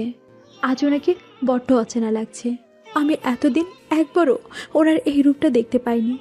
আমার গলা দিয়ে বের হয়ে এলো, এটা আমার প্রাপ্য, তাই না? অভ্র ভাই রেগে বললেন, অবশ্যই প্রাপ্য। অভ্রের গায়ে হাত তোলার সাহস করলে এটা ফেস করতেই হতো। বাহ, খুব ভালো। নিজের বউয়ের গালে হাত তোলা, গ্রেট। তুই নিজে আমার গায়ে হাত তুলেছিস। আমার হাত তোলা আর আপনার গায়ে হাত তোলার মাঝে আকাশ পাতাল ফারাক অভ্র ভাই। আমার বাড়ার মধ্যে ছিল অভিমান, অভিযোগ, ভালোবাসা। আপনারটাতে শুধু ক্রোধ আর হিংস্রতা। বউ হয়তো আমি আপনার। নিজেকে বারবার বউ বলবি না। ও, আমি তো আপনার কেউ না, শুধু আপনার বাড়িতে আছি, থাকছি, আশ্রিতা, তাই না? যাইছে ভাব। আপু ঠিকই বলতো, আপনি আসলে শোধরানোর লোক নন। নিজের বউকে যে টর্চার করে সে আবার কিসের মানুষ, কিসের স্বামী? আপনি কোনোটারই যোগ্য নন, ইভেন কোনোটারই না। জানিসই তো আমি এমন। বিয়ে তুলে কেন আমার সাথে তোর? আমি তো খারাপ ছেলে। অভ্র ভাই ফোঁস করে নিঃশ্বাস নিচ্ছেন, রাগে যেন ওটা শরীর ফেটে যাচ্ছে। বললাম, একদিন খুব করে আমাকে চাইবেন, তখন বুঝবেন কাউকে ভালোবাসলে কেমন লাগে। আই হোপ সেই দিন কষ্ট কি সেটা বুঝবেন। আমাকে সেই দিন নিজের পাশে পাবেন না, কোনো দিনও ক্ষমা করব না। আপনার কাছে ভালোবাসার দাবি নিয়েও আসবো না। আমার কোনো কিছু আপনার নয়। You got it mister Abhra Ahmed, got it. বলতে বলতে আমার চোখে সব অন্ধকার দেখতে পেলাম, মাথাটা ঘুরছে প্রচণ্ড। একটু একটু করে হেলে পড়ে যেতে লাগলাম। শুধু শুনতে পেলাম একটা মানুষের গলা আমাকে ধরে বলছে, ইরাম, এই রু, কি হয়েছে তোর? চোখ খোল প্লিজ, চোখ খোল। এরপর আর কিছুই মনে নেই। ভয়ঙ্কর নিস্তব্ধতা গ্রাস করলো আমার মন মস্তিষ্ককে। অব্রের বাবা জিজ্ঞেস করলেন, কেমন আছো ইরান? ওর খাওয়া দাওয়া অনিয়মিত, তার উপর প্রচুর টেনশন করে, স্ট্রেস নিচ্ছে প্রচুর। এটা এই সময় ভালো লক্ষণ নয়। ইরামের বাবা অবাক হয়ে জিজ্ঞেস করলেন, এ সময়ে মানে? আপনারা দুজন আমার কেবিনে আসুন, কিছুক্ষণের মধ্যে আপনার মেয়ের জ্ঞান ফিরবে। বলেই ডাক্তার বেরিয়ে গেলেন। ইরামের বাবা ওর মাথায় হাত বুলালেন, তারপর অব্রের বাবার সাথে ডাক্তারের পিছু পিছু গেলেন। হসপিটালের করিডোরে অব্র, ওর মা, ইরামের মা দাঁড়িয়ে আছেন। অব্রের চুপ মুখ দেখে বোঝা যাচ্ছে না কিছু, কাঠ হয়ে বসে রইল। ডাক্তার তার বরাদ্দকৃত চেয়ারে বসলো। অব্র আর ইরামের বাবা সামনের নরম গদিওয়ালা চেয়ারেই বসলো। মেয়েটা প্রচুর টেনশন নিচ্ছে, তাছাড়া অল্প বয়সে বিয়ে দেওয়াটা ঠিক হয়নি। 18 তো হয়েছে। 18 হলেই তো আর হয় না, একটা মেয়েকে শারীরিক ও মানসিকভাবে স্ট্রং থাকতে হয়, নাহলে প্রচুর সমস্যা হয়। আর যেহেতু আপনার মেয়ে কনসিভ করে ফেলেছে, আমার মনে হয় ওর বেলায় ব্যাপারটা বাড়াবাড়ি হয়ে গিয়েছে। অব্রের বাবা থমকে গেল। ইরামের বাবা চুপ। আসলেই তো মেয়েটাকে আরও সময় দেওয়া উচিত ছিল, কিন্তু কি আর করা যাবে? ডাক্তারের কথা মতোই সব মানতে হবে। অব্রের বাবা জিজ্ঞেস করলেন, এখন করণীয়? মেয়েকে দেখে দেখে রাখুন, খাওয়া দাওয়া যাতে অনিয়ম না হয়, স্ট্রেস যেন না হয়। এ সময় শারীরিক মানসিক চেঞ্জ আসে মেয়েদের, মুড সুইং তো আছেই। আর ইরাম নিতান্তই বাচ্চা একটা মেয়ে, তাই কোনো কাজই করতে দিবেন না। ভারী কাজ নট অ্যালাউড, একটু কেয়ারফুল থাকবেন। দুই বাবাই মাথা নেড়ে সম্মতি দিল। ডাক্তার আবারও বললেন, ওষুধপত্র ঠিকঠাক মতো খাবেন আর সাবধানে রাখবেন। আচ্ছা। অব্র বড় বড় চোখ করে তার বাবার দিকে তাকিয়ে রইল। ও বিশ্বাস করতে পারছে না ও বাবা হবে। এক বাবা তার ছেলেকে এসে এই খুশির সংবাদটা দিচ্ছে, আর তাতে অব্র কেমন রিয়াকশন দেবে বুঝতে পারছে না। সবাই প্রায় অবাক। ইরামের বাবার খুব রাগ হচ্ছে, কিন্তু কিছু করার নেই। নিজের রাজকন্যা তার গর্ভে একটা বাচ্চা লালন করছে। কতটুকু বয়সী বা ওর যে ও বাচ্চা সামলাবে? এমন সময় নার্স এসে বলল, আপনাদের পেশেন্টে কেন এসেছে? ইরামের বাবা চোখ মুছে কেবিনের দিকে পা বাড়ালো, সাথে অব্রের বাবাও। সবাই গেলেও অব্র গেল না। ওর মধ্যে অপরাধ বোধ কাজ করছে। কেন এমনটা হতে দিল? আর ইরু, ওরই বা বয়স কত? ওর পিচ্চি ইরু নিজেই আরেকটা পিচ্চি ধারণ করেছে, ভাবা যায়। কিন্তু ওর ভুলের জন্য ইরাম কেন শাস্তি পাবে? কতই দেখেছে, অল্প বয়সে মেয়েদের বাচ্চা হলে বেশিরভাগ মেয়েরা মারা যায়। না, অব্র চায় না ইরাম এমন কোনো পরিস্থিতির মোকাবেলা করুক। কিছু একটা করতে হবে। মাথাটা প্রচণ্ড ব্যথা করছে। আমি মিটমিট করে তাকিয়ে দেখলাম অচেনা এক রুমে শুয়ে আছি। আশেপাশে চোখ বুলাতেই দেখলাম স্যালাইন লাগানো হাতে আর একটা বেডে শোয়া। তার মানে আমি হসপিটালে আছি, কিন্তু কেউ তো নেই। ভাবতে ভাবতে দরজা খুলে আব্বু আম্মু মামা মামিকে নিয়ে কেবিনে ঢুকতে দেখলাম। আম্মু এক প্রকার দৌড়ে এসে জিজ্ঞাসা করলেন, কেমন লাগছে এখন? ভালো। মাথায় ব্যথা হচ্ছে? তেমন না। আম্মু আর কিছু জিজ্ঞাসা করলেন না। মামুনি বলল, কষ্ট হচ্ছে? না। হঠাৎ মনে পড়ল অভ্র ভাইয়ের কথা। কষ্টটা হচ্ছে, খুব হচ্ছে। সব কিছু মনে পড়তেই মন খারাপ হয়ে গেল। মামা অপরাধী গলায় বললেন, একটা খবর দেওয়ার ছিল মা। আমি অবাক হয়ে বললাম, কি খবর? আব্বু আর মামা একে অপরের দিকে মুখ চাওয়াচাই করলো। তারপর আম্মু বলল, তুই মা হবি ইরু। কথাটা শুনে আমি হতভম্ব হয়ে গেলাম। মা হব? কিভাবে কি? আমি অবাক হয়ে বললাম, সত্যি? হুম। আমার হাত দুটো হঠাৎ পেটের কাছে নিয়ে গেলাম। আমি মা হব? মানে আমার একটা পুচকো বা পুচকি আসবে? কিন্তু বাচ্চার বাবা, সে কি চাইবে এই বাচ্চা? সে তো বলেছে আমার প্রতি তার কোনো ফিলিংস নেই, উনি ভুল করেছিল। আচ্ছা, উনি যদি বাবা হওয়ার কথা শুনে তাহলে তো ঠিক হতেও পারে, তাই না? বিকজ বাবা হওয়াটা আনন্দের, সবাই এই খুশি পেতে চায়। উনি বাচ্চার জন্য হলেও নিশ্চয়ই ঠিক হয়ে যাবেন। আমি হাসলাম। মামা বলল, আমরা দাদু হচ্ছি মা। তোকে কিন্তু সেফ থাকতে হবে বাবুটা। থাকবো। তুই খুশি তো মা? এটা কি খুশির চেয়েও বেশি কিছু নয়? তা তো অবশ্যই। আব্বু মাথায় হাত বুলিয়ে দিল। সবাই খুব খুশি, কজ আমিও খুশি। নয়তো এতক্ষণে সবার মুখে অপরাধবোধ আর চিন্তার ছাপ দেখতে পাচ্ছিলাম। হাতে ক্যানেলা লাগানো। স্যালান শেষ হলেই আমি বাসায় ফিরতে পারবো। কিন্তু মানুষটা আসলো না কেন? লজ্জায় নাকি আমার মুখোমুখি হতে চাচ্ছে না? আমি মনটাকে শান্ত করার চেষ্টা করছি। মামুনি আমাকে খাইয়ে দিচ্ছে। আম্মু বলল, আর কতক্ষণ লাগবে স্যালাইন শেষ হতে? আধ ঘন্টা মতন। মামা আর আব্বু দুজন কেবিন থেকে বাহিরে বেরিয়ে গেলেন। কাল রাতে কিভাবে পড়ে গিয়েছিলি তুই? জানি না, হঠাৎ মাথা ঘুরে গেল। খাওয়া দাওয়া করিস না তো পড়বি। এই পড়া তো সেই পড়া নয়। আমি লজ্জা পেলাম। সংকোচ ভাবটা কাটানোর জন্য বললাম, আমাকে এখানে নিয়ে এলো কে মামা? না হব্র। আমি মনে মনে ভাবলাম, আনবি তো, নিজেই তো আমাকে মারলো, ঢং দেখাতে এসেছে। কিন্তু এসব মারামারির কথা কাউকে বলা উচিত হবে না, নইলে অভ্র ভাইয়াকে দিবে বকা। যদিও কেউ সচরাচর ওনার মুখের উপর কথা বলার সাহস করে না। মামুনি আর আম্মু আমাকে রেস্ট নিতে বলে বের হলেন। আর কিছু সময় পর হঠাৎই অভ্র ভাইয়া হুড়মুড়িয়ে ভিতরে ঢুকলেন। আমি চমকে উঠলাম। উনি কেবিনের দরজা লাগিয়ে আমার দিকে এগোতে লাগলেন। আমি ভয় পেয়ে গেলাম। ওনাকে এমন লাগছে কেন? অপরাধী চেহারার আগে লাল হয়ে আছে, উস্কো খুস্কো চুল। আমি কাঁপা কাঁপা গলায় বললাম, আপনি?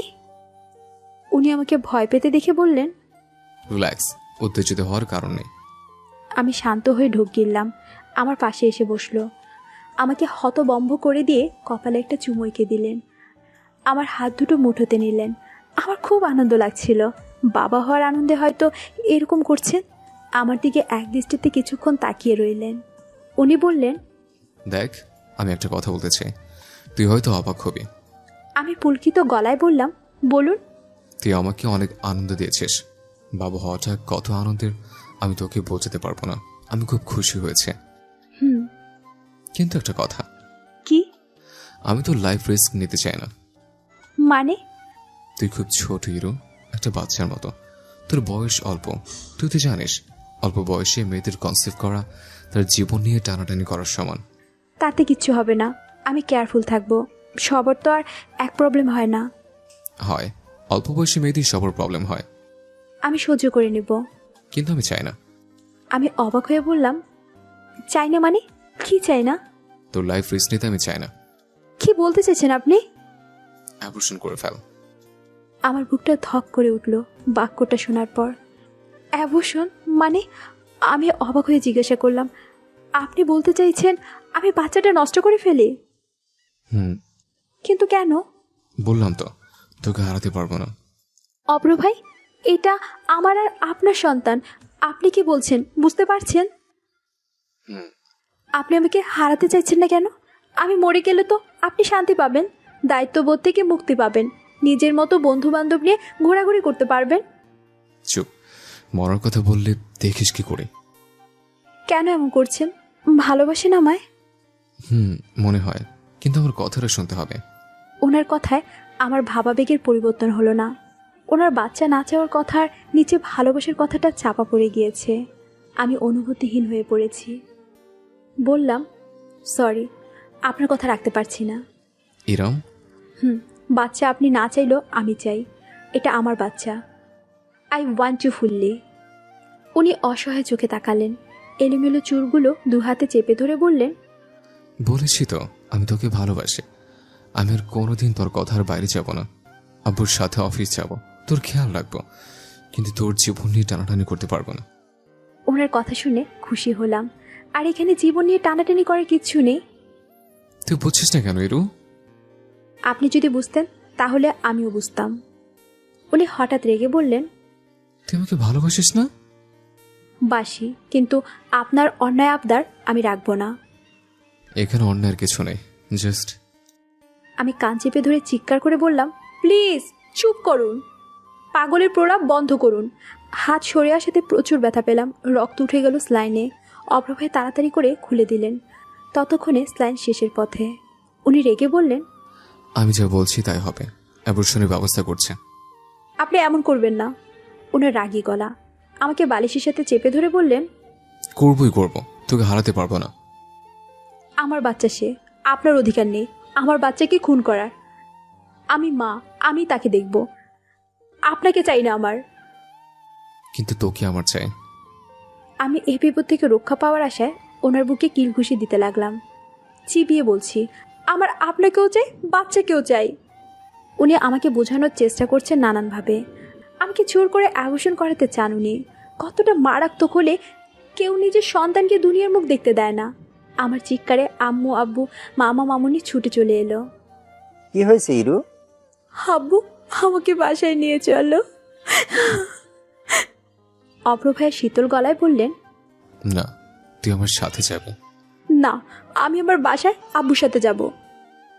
তোকে যেতে দেব না, তুই আমার বাসায় যাবি অ্যাবর্শনের পর। অ্যাবর্শন মানে? মামু প্লিজ, তুমি ওনাকে বোঝাও। উনি আমার বাচ্চাকে খুন করতে চাইছেন।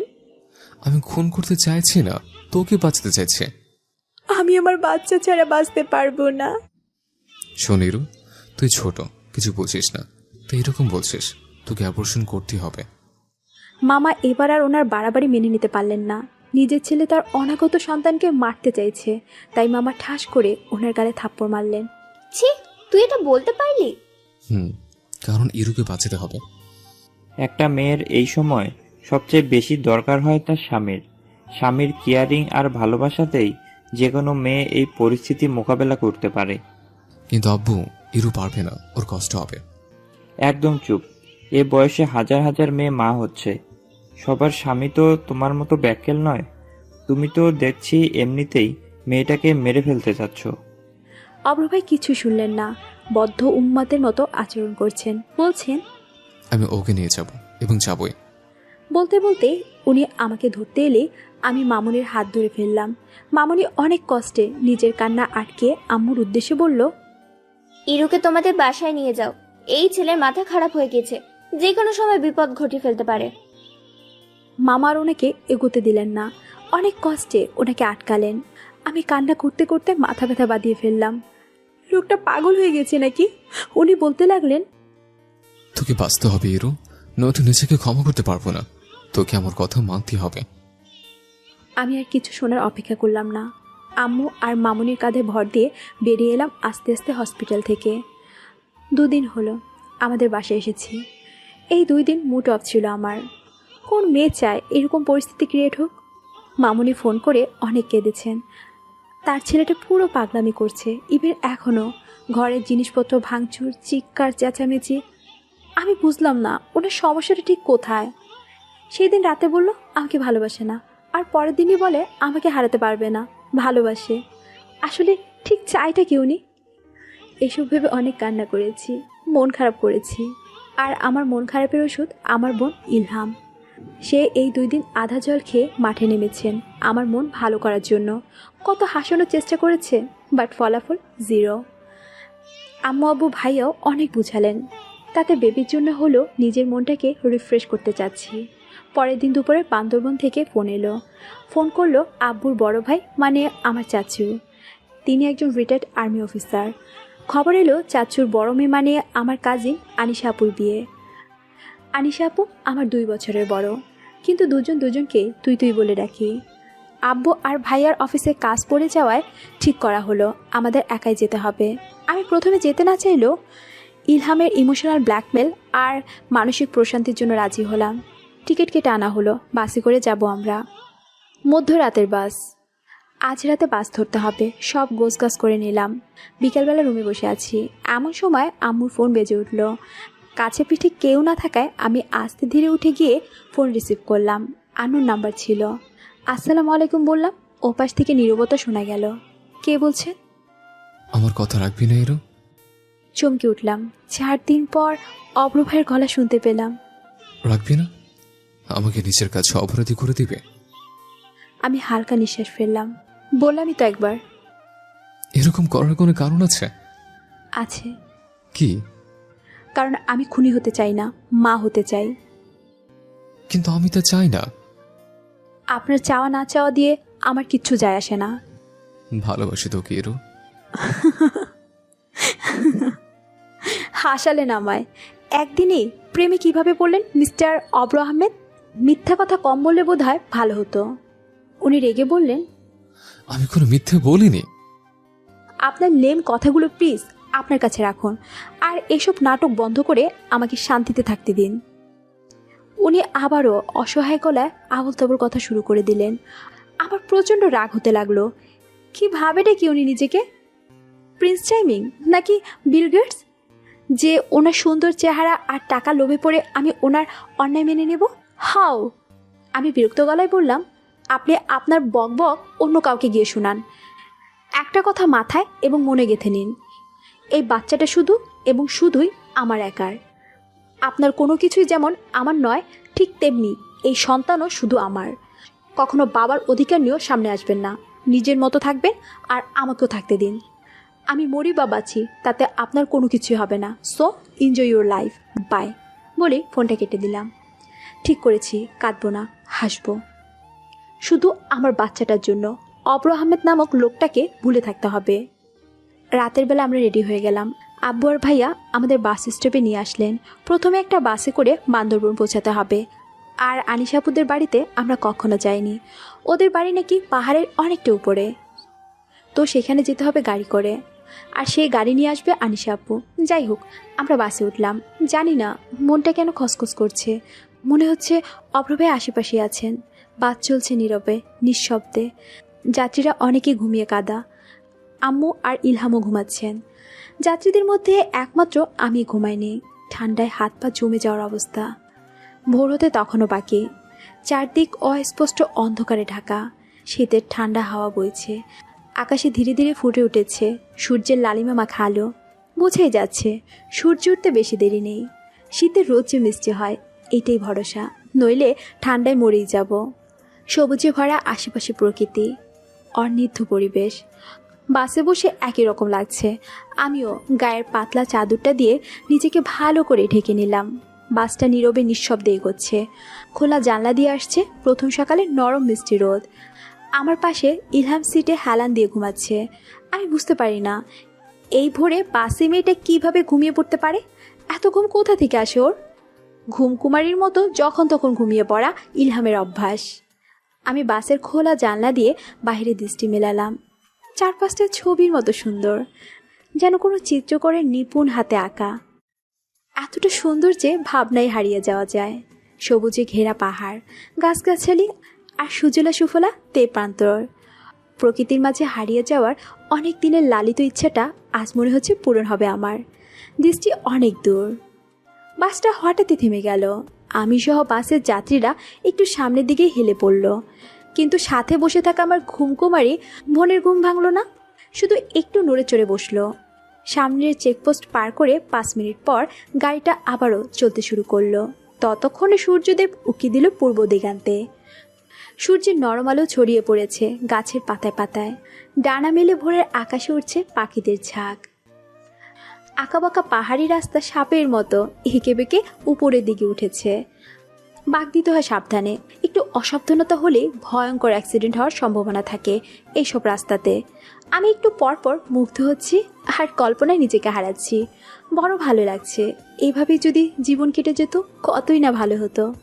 অভ্রভাই যদি সব কিছু মেনে নিতেন তাহলে এই খুশিটা দ্বিগুণ হতো। চাপা কষ্টটা আর থাকতো না। আমি দীর্ঘশ্বাস ফেললাম। লোকটা কি করছে কে জানে, শুধু আশেপাশে তার অস্তিত্ব টের পাচ্ছি। অনেকক্ষণ পর একটা স্টপেজের সামনে এসে বাসটা থামলো। বাস থেকে নেমে আমরা দেখলাম স্টপেজে দাঁড়িয়ে আছে আনিশা আপু। আমাদেরকে বাস থেকে নামতে দেখে আপু হাসি মুখে দৌড়ে এলো কাছে। খুশিতে গদগদ হয়ে আম্মুকে জড়িয়ে জিজ্ঞাসা করলো, কেমন আছো তুমি ছোট চাচি? ভালো, তুই? ভালো। তারপর আমাকে আর ইলহামকে জিজ্ঞাসা করলো, কেমন আছিস তোরা? আমি হাসি মুখে উত্তর দিলাম, ভালো আছি। তুই কেমন আছিস? বাসায় সবাই কেমন আছে? ভালো আছে সবাই, আমিও ভালো আছি। ইলহাম ফোরন কেটে বলল, ভালো তো থাকবাই, বিয়ে করে জামাইয়ের সাথে রোম্যান্স করার সুযোগ পেয়ে গেল না। আর হতভাগী আমার বিয়ে নিয়ে আব্বু আম্মু ভাবেই না। ঠিক আছে, আমার একটা দেবর আছে, তোর সাথে ব্যাটার লাইন লাগিয়ে দেবো। তোর আব্বু আম্মু রাজি না হলে দুজনেই পালিয়ে গিয়ে ফুটস করে বিয়ে করে নিস। তারপর আম্মুর দিকে তাকিয়ে জিজ্ঞাসা করলো, তোমাদের আসতে অসুবিধা হয়নি তো? না মা, একদম অসুবিধা হয়নি। না বোন, বাসে বসলাম আর সোজা চলে এলাম, কোনো অসুবিধা হয়নি। আনিশা আপু বেদে ব্যস্ত হয়ে বলল, উফ, চল চল, এখনো দাঁড় করে রেখেছি তোমাদের, বাড়িতে গিয়ে কথা শুনবো। চলো, এখন বেশ ঠান্ডা পড়েছে, গায়ে ওভারকোট জড়িয়ে নে। আমি সুটকেস হাতে নিয়ে বললাম, চল। আনিশা আপু চোখ বড় বড় করে বলল, এই অবস্থায় জিনিসপত্র ক্যারি করা ঠিক না, আমার কাছে দে ছাগল। কিছু হবে না। চুপ, দে বলছি। বিয়ে করে ভাবছো ঢং দেখাবা? আমার সাথে ফর্মালিটি নট অ্যালাউড। আমি আনিশা আপুর কথা শুনে হাসলাম। আনিশা আপু আমাদেরকে নিয়ে গাড়িতে উঠে বসলো। ড্রাইভার গাড়ি স্টার্ট দিল। কুয়াশা ঘন হয়ে গেছে, গাড়ির কাজ অস্বচ্ছ। ড্রাইভার হেডলাইটের আলোতে ধীরে ধীরে গাড়ি চালাচ্ছে। আম্মু চারপাশে চোখ বুলালো, বলল, তোদের এই জায়গাটা তো খুব সুন্দর অনু। তাই নাকি? তোমার পছন্দ হয়েছে? ভীষণ। আচ্ছা, তোদের এখানে তো অনেক পাহাড় টাহাড় আছে, তাই না? চাচি। এভাবে নানান কথা বলতে বলতে একসময় বাড়ি পৌঁছালাম আমরা। লোহার গেট পেরিয়ে বাড়িতে ঢুকলাম আমরা। সুন্দর ছিমছাম বাড়ি, সামনে বাগান, একপাশে মুরগির খোয়ার রয়েছে। রোদের আলো গাছের ফাঁক গলে এসে পড়েছে জানলার কার্নিশে, বাড়ির ছাদে। আমার চোখ ধাঁধিয়ে গেল। বাতাসে আমার খোলা চুলগুলো উঠছিল।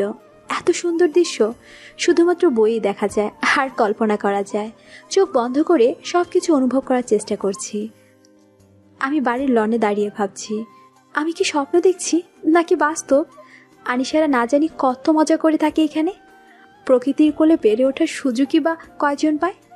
এই জন্য এক স্বপ্নের দেশ। আমার কল্পনায় হারালাম। মনে হলো পৃথিবীর পাড়ে হাঁটছি, সব কিছু অবান্তর, অবাস্তব। চারিদিকে যেন নীলে নীল, সবুজে সবুজ, হলুদে হলুদ। চুলগুলো উঠছে হাওয়ায়, জাহাজের পালের মতো। অনেকদিন এমন সুন্দর দৃশ্য দেখি না। চোখগুলো লেগে আসছিল। হঠাৎই চোখ মেলে দেখি চারিদিকে আলোর ঝিলিকে ভরে গেছে। ফুল গন্ধি হওয়ার মাঝে আমি বুঝতে পারি ছিলাম স্বপ্নের দেশে। চোখ খুললাম, সামনে তাকিয়ে দেখি একজন কোমর হাত দিয়ে ভ্রুকুসকে আমার দিকে তাকিয়ে আছে। আনিশা আপু কোমরে হাত দিয়ে সন্দেহী চোখে আমার দিকে তাকিয়ে আছেন।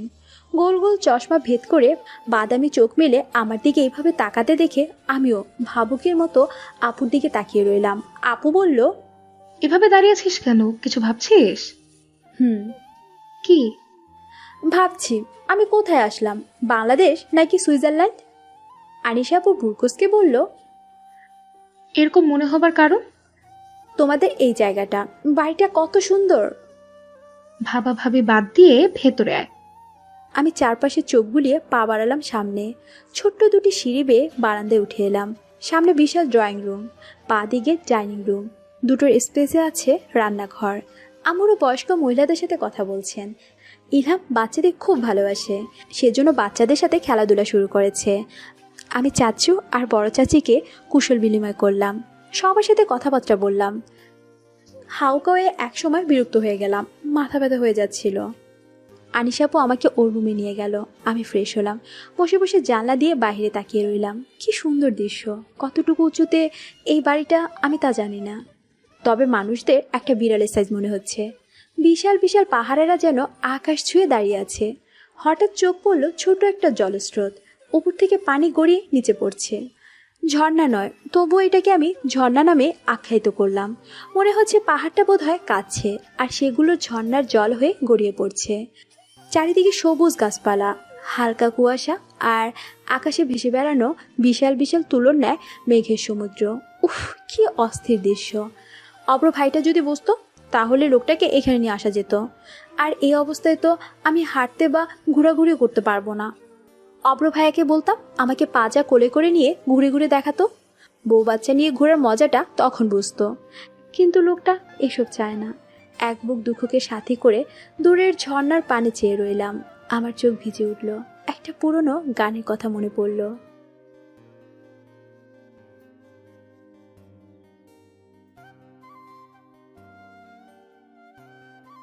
কে যেন আমার কাঁধে হাত রাখলো। আমি পিছনে ঘুরে দেখি আনিশা আপু। বলল, কি ভাবছিস শিরু? কিছু না। আচ্ছা, একটা কথা বলতো। কি? অব্র ভাইয়া এলো না কেন? পাগল ছাগল মানুষ, ওনার কথা বাদ দাও। আবার কি করলো? বিশাল এক ইতিহাস। বলতো কি হয়েছে? আমি আপুকে সবটা ঘটনা খুলে বললাম। আপু বিস্তারিত শুনে এত অবাক হলো যে কয়েক মিনিট কথাই বলতে পারলো না।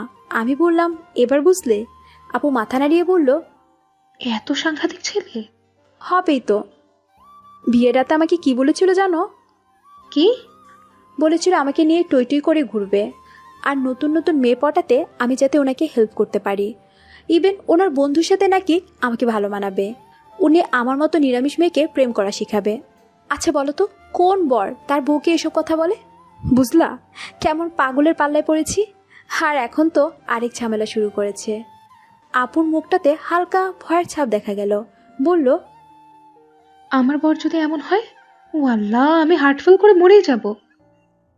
আমি হাসলাম, বললাম, এরকম হবে না নিশ্চিত। অপর ভাই দ্বিতীয়টি এ পৃথিবীতে নেই, সো রিল্যাক্স আপু। আপু হাসলো, বলল, আসলে আমার মনে হয় বেচারা তোকে ভালোবাসে, সেজন্যই তো এরকম করেছে। ভালোবাসার জন্য মানুষ কত কিছু করে, নিজের জীবন পর্যন্ত দিয়ে দেয়। সেখানে তুই বউ বলে কথা। এটা আমার প্রতি মায়া, ভালোবাসা নয়। সেটা অন্য বিষয়। এখন এতদিন থাকলি মায়াটাই ভালোবাসায় পরিণত হয়েছে। অনেকে আছে যারা রাগী, ইগো বেশি। তারা ভালোবাসলেও কখনো মুখ ফুটে কিছু বলে না, রাগ দেখায়, কেয়ার করে, চোখের আড়াল হতে দেয় না। এটাই ভালোবাসা। তুই ছোট, তাই বুঝলি না। বলে আপু মুচকি হেসে উঠে গেল। আমি ভাবছি, এগুলো কি সত্যি? একসময় বকাটে ট্যাগ পাওয়া লোকটি কি আজ আমায় সত্যি ভালোবাসে আর আমাকে হারাতে চাইছে না? এই জন্যই বাচ্চাটিকে অ্যাবর্শন করতে বলেছে। কিন্তু যাই হোক, এটা অন্যায়। আমি ওনার ভালোবাসা পাওয়ার জন্য নিজের বাচ্চাকে মোটেও বলে দিব না। এটাই ফাইনাল অ্যান্ড লাস্ট ডিসিশন। কিছুক্ষণ পরে আনিশা আপু ট্রেতে করে দুধ, কিছু ফল আর পায়েস নিয়ে এলো। আমি খেতে না চাইলেও জোর করে খাইয়ে দিতে লাগলো। বমি বা গা গুলোনো ভাবটা আমার নেই, বেশ সুস্থ আছি। রাতের বেলা আমি আর ইলহাম আপুর রুমে থাকবো। গেস্টরা অন্য ঘর দখল করে নিয়েছে। বিয়েবাড়ির ঝামেলায় সবাই খুব ক্লান্ত। 2 দিন পরে বিয়ে। আপুর রুমের জানলাটা আমার সবচেয়ে বেশি প্রিয়। আমি ঠিক করেছি জানলাধারী শুব। কিন্তু বিধিবা আমার ছোট্ট বোন, সে কিছুতেই আমাকে এখানে শুতে দিবে না, নিজে শুবে। আমিও নাচর বান্দা। পরে আনিশা আপু অনেক বুঝিয়ে সুঝিয়ে ইলহামকে অন্য পাশে শুতে বলল। আহা, কি ঝিরিঝিরি বাতাস, মনটাই জড়িয়ে যায়। খোলা জানলা ভেদ করে গুড়ি গুড়ি বৃষ্টির ছিটে ফোঁটা এসে পড়ছে গায়ে। আমার খুব আনন্দ লাগছিল। বালিশে হেলান দিয়ে বসে আনিশা আপুর মোবাইলে ওর বরের ছবি দেখছি। দেখে ভালো ছেলে মনে হলো, একটা ব্যাংকের ম্যানেজার। দেখতে খারাপ না, আপুর সাথে বেশ মানাবে। আমার এক পাশে আপু, অন্য পাশে ইলহাম, সবাই মিলে দেখছি। তারপর ফেসবুক স্ক্রল করলাম, কিছুক্ষণ এটা সেটা দেখলাম, হাসাহাসি করলাম। ইলহাম আমার হাত থেকে ফোনটা নিয়ে হঠাৎ বলল, ভাইয়াকে সার্চ দিই। দে দেখি। ইলহাম অব্র আহমেদ ফারবিন লিখে সার্চ করতে ভেসে উঠল ওনার আইডি। আমরা ঘেটে ঘুটে দেখতে লাগলাম এবং আমি বেশ অবাক হলাম। প্রোফাইলে 2টো কিউট টুইন বাচ্চার ছবি দেওয়া, কভারে ওনার পিকচার, ওনার ছবিতে হাজারও বেশি লাইক, কমেন্ট। কি ছবি আপলোড দেয় বাবারে! যেমন অব্র ঠিক তেমনি তার ছবি। কিন্তু বাচ্চার ছবি ডিপিতে রাখার মানেটা কি বুঝলাম না। নিজের বাচ্চাকে মারতে চেয়ে আবার ভালোভাবে সাজার নাটক করছে নাকি সোশ্যাল সাইডে? যত সব ঢং। আসলে মানুষ তার বাস্তব জীবনে এক আর সোশ্যাল লাইফে আরেক। ওখানে কে ভালো কে মন্দ বোঝাই যায় না।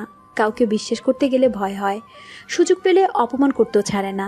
যাই হোক, এটা আপুর ফ্যাক আইডিটার নাম হচ্ছে জহির মিয়া। সেই জন্য আপু একটা প্ল্যান করলো। সেই মতো অব্র ভাইয়ের ইনবক্সে গিয়ে লিখলো, আসসালামু আলাইকুম। অব্র ভাই বোধহয় লাইনই ছিল। মিনিট 5 পর উত্তর আসলো, ওয়ালাইকুম আসসালাম। কেমন আছেন? আলহামদুলিল্লাহ। আপনার ডিপিতে বাবুর পিকগুলো কার? আপনার বেবির? না। তাহলে কার? আপনাকে বলবো কেন? আজব তো।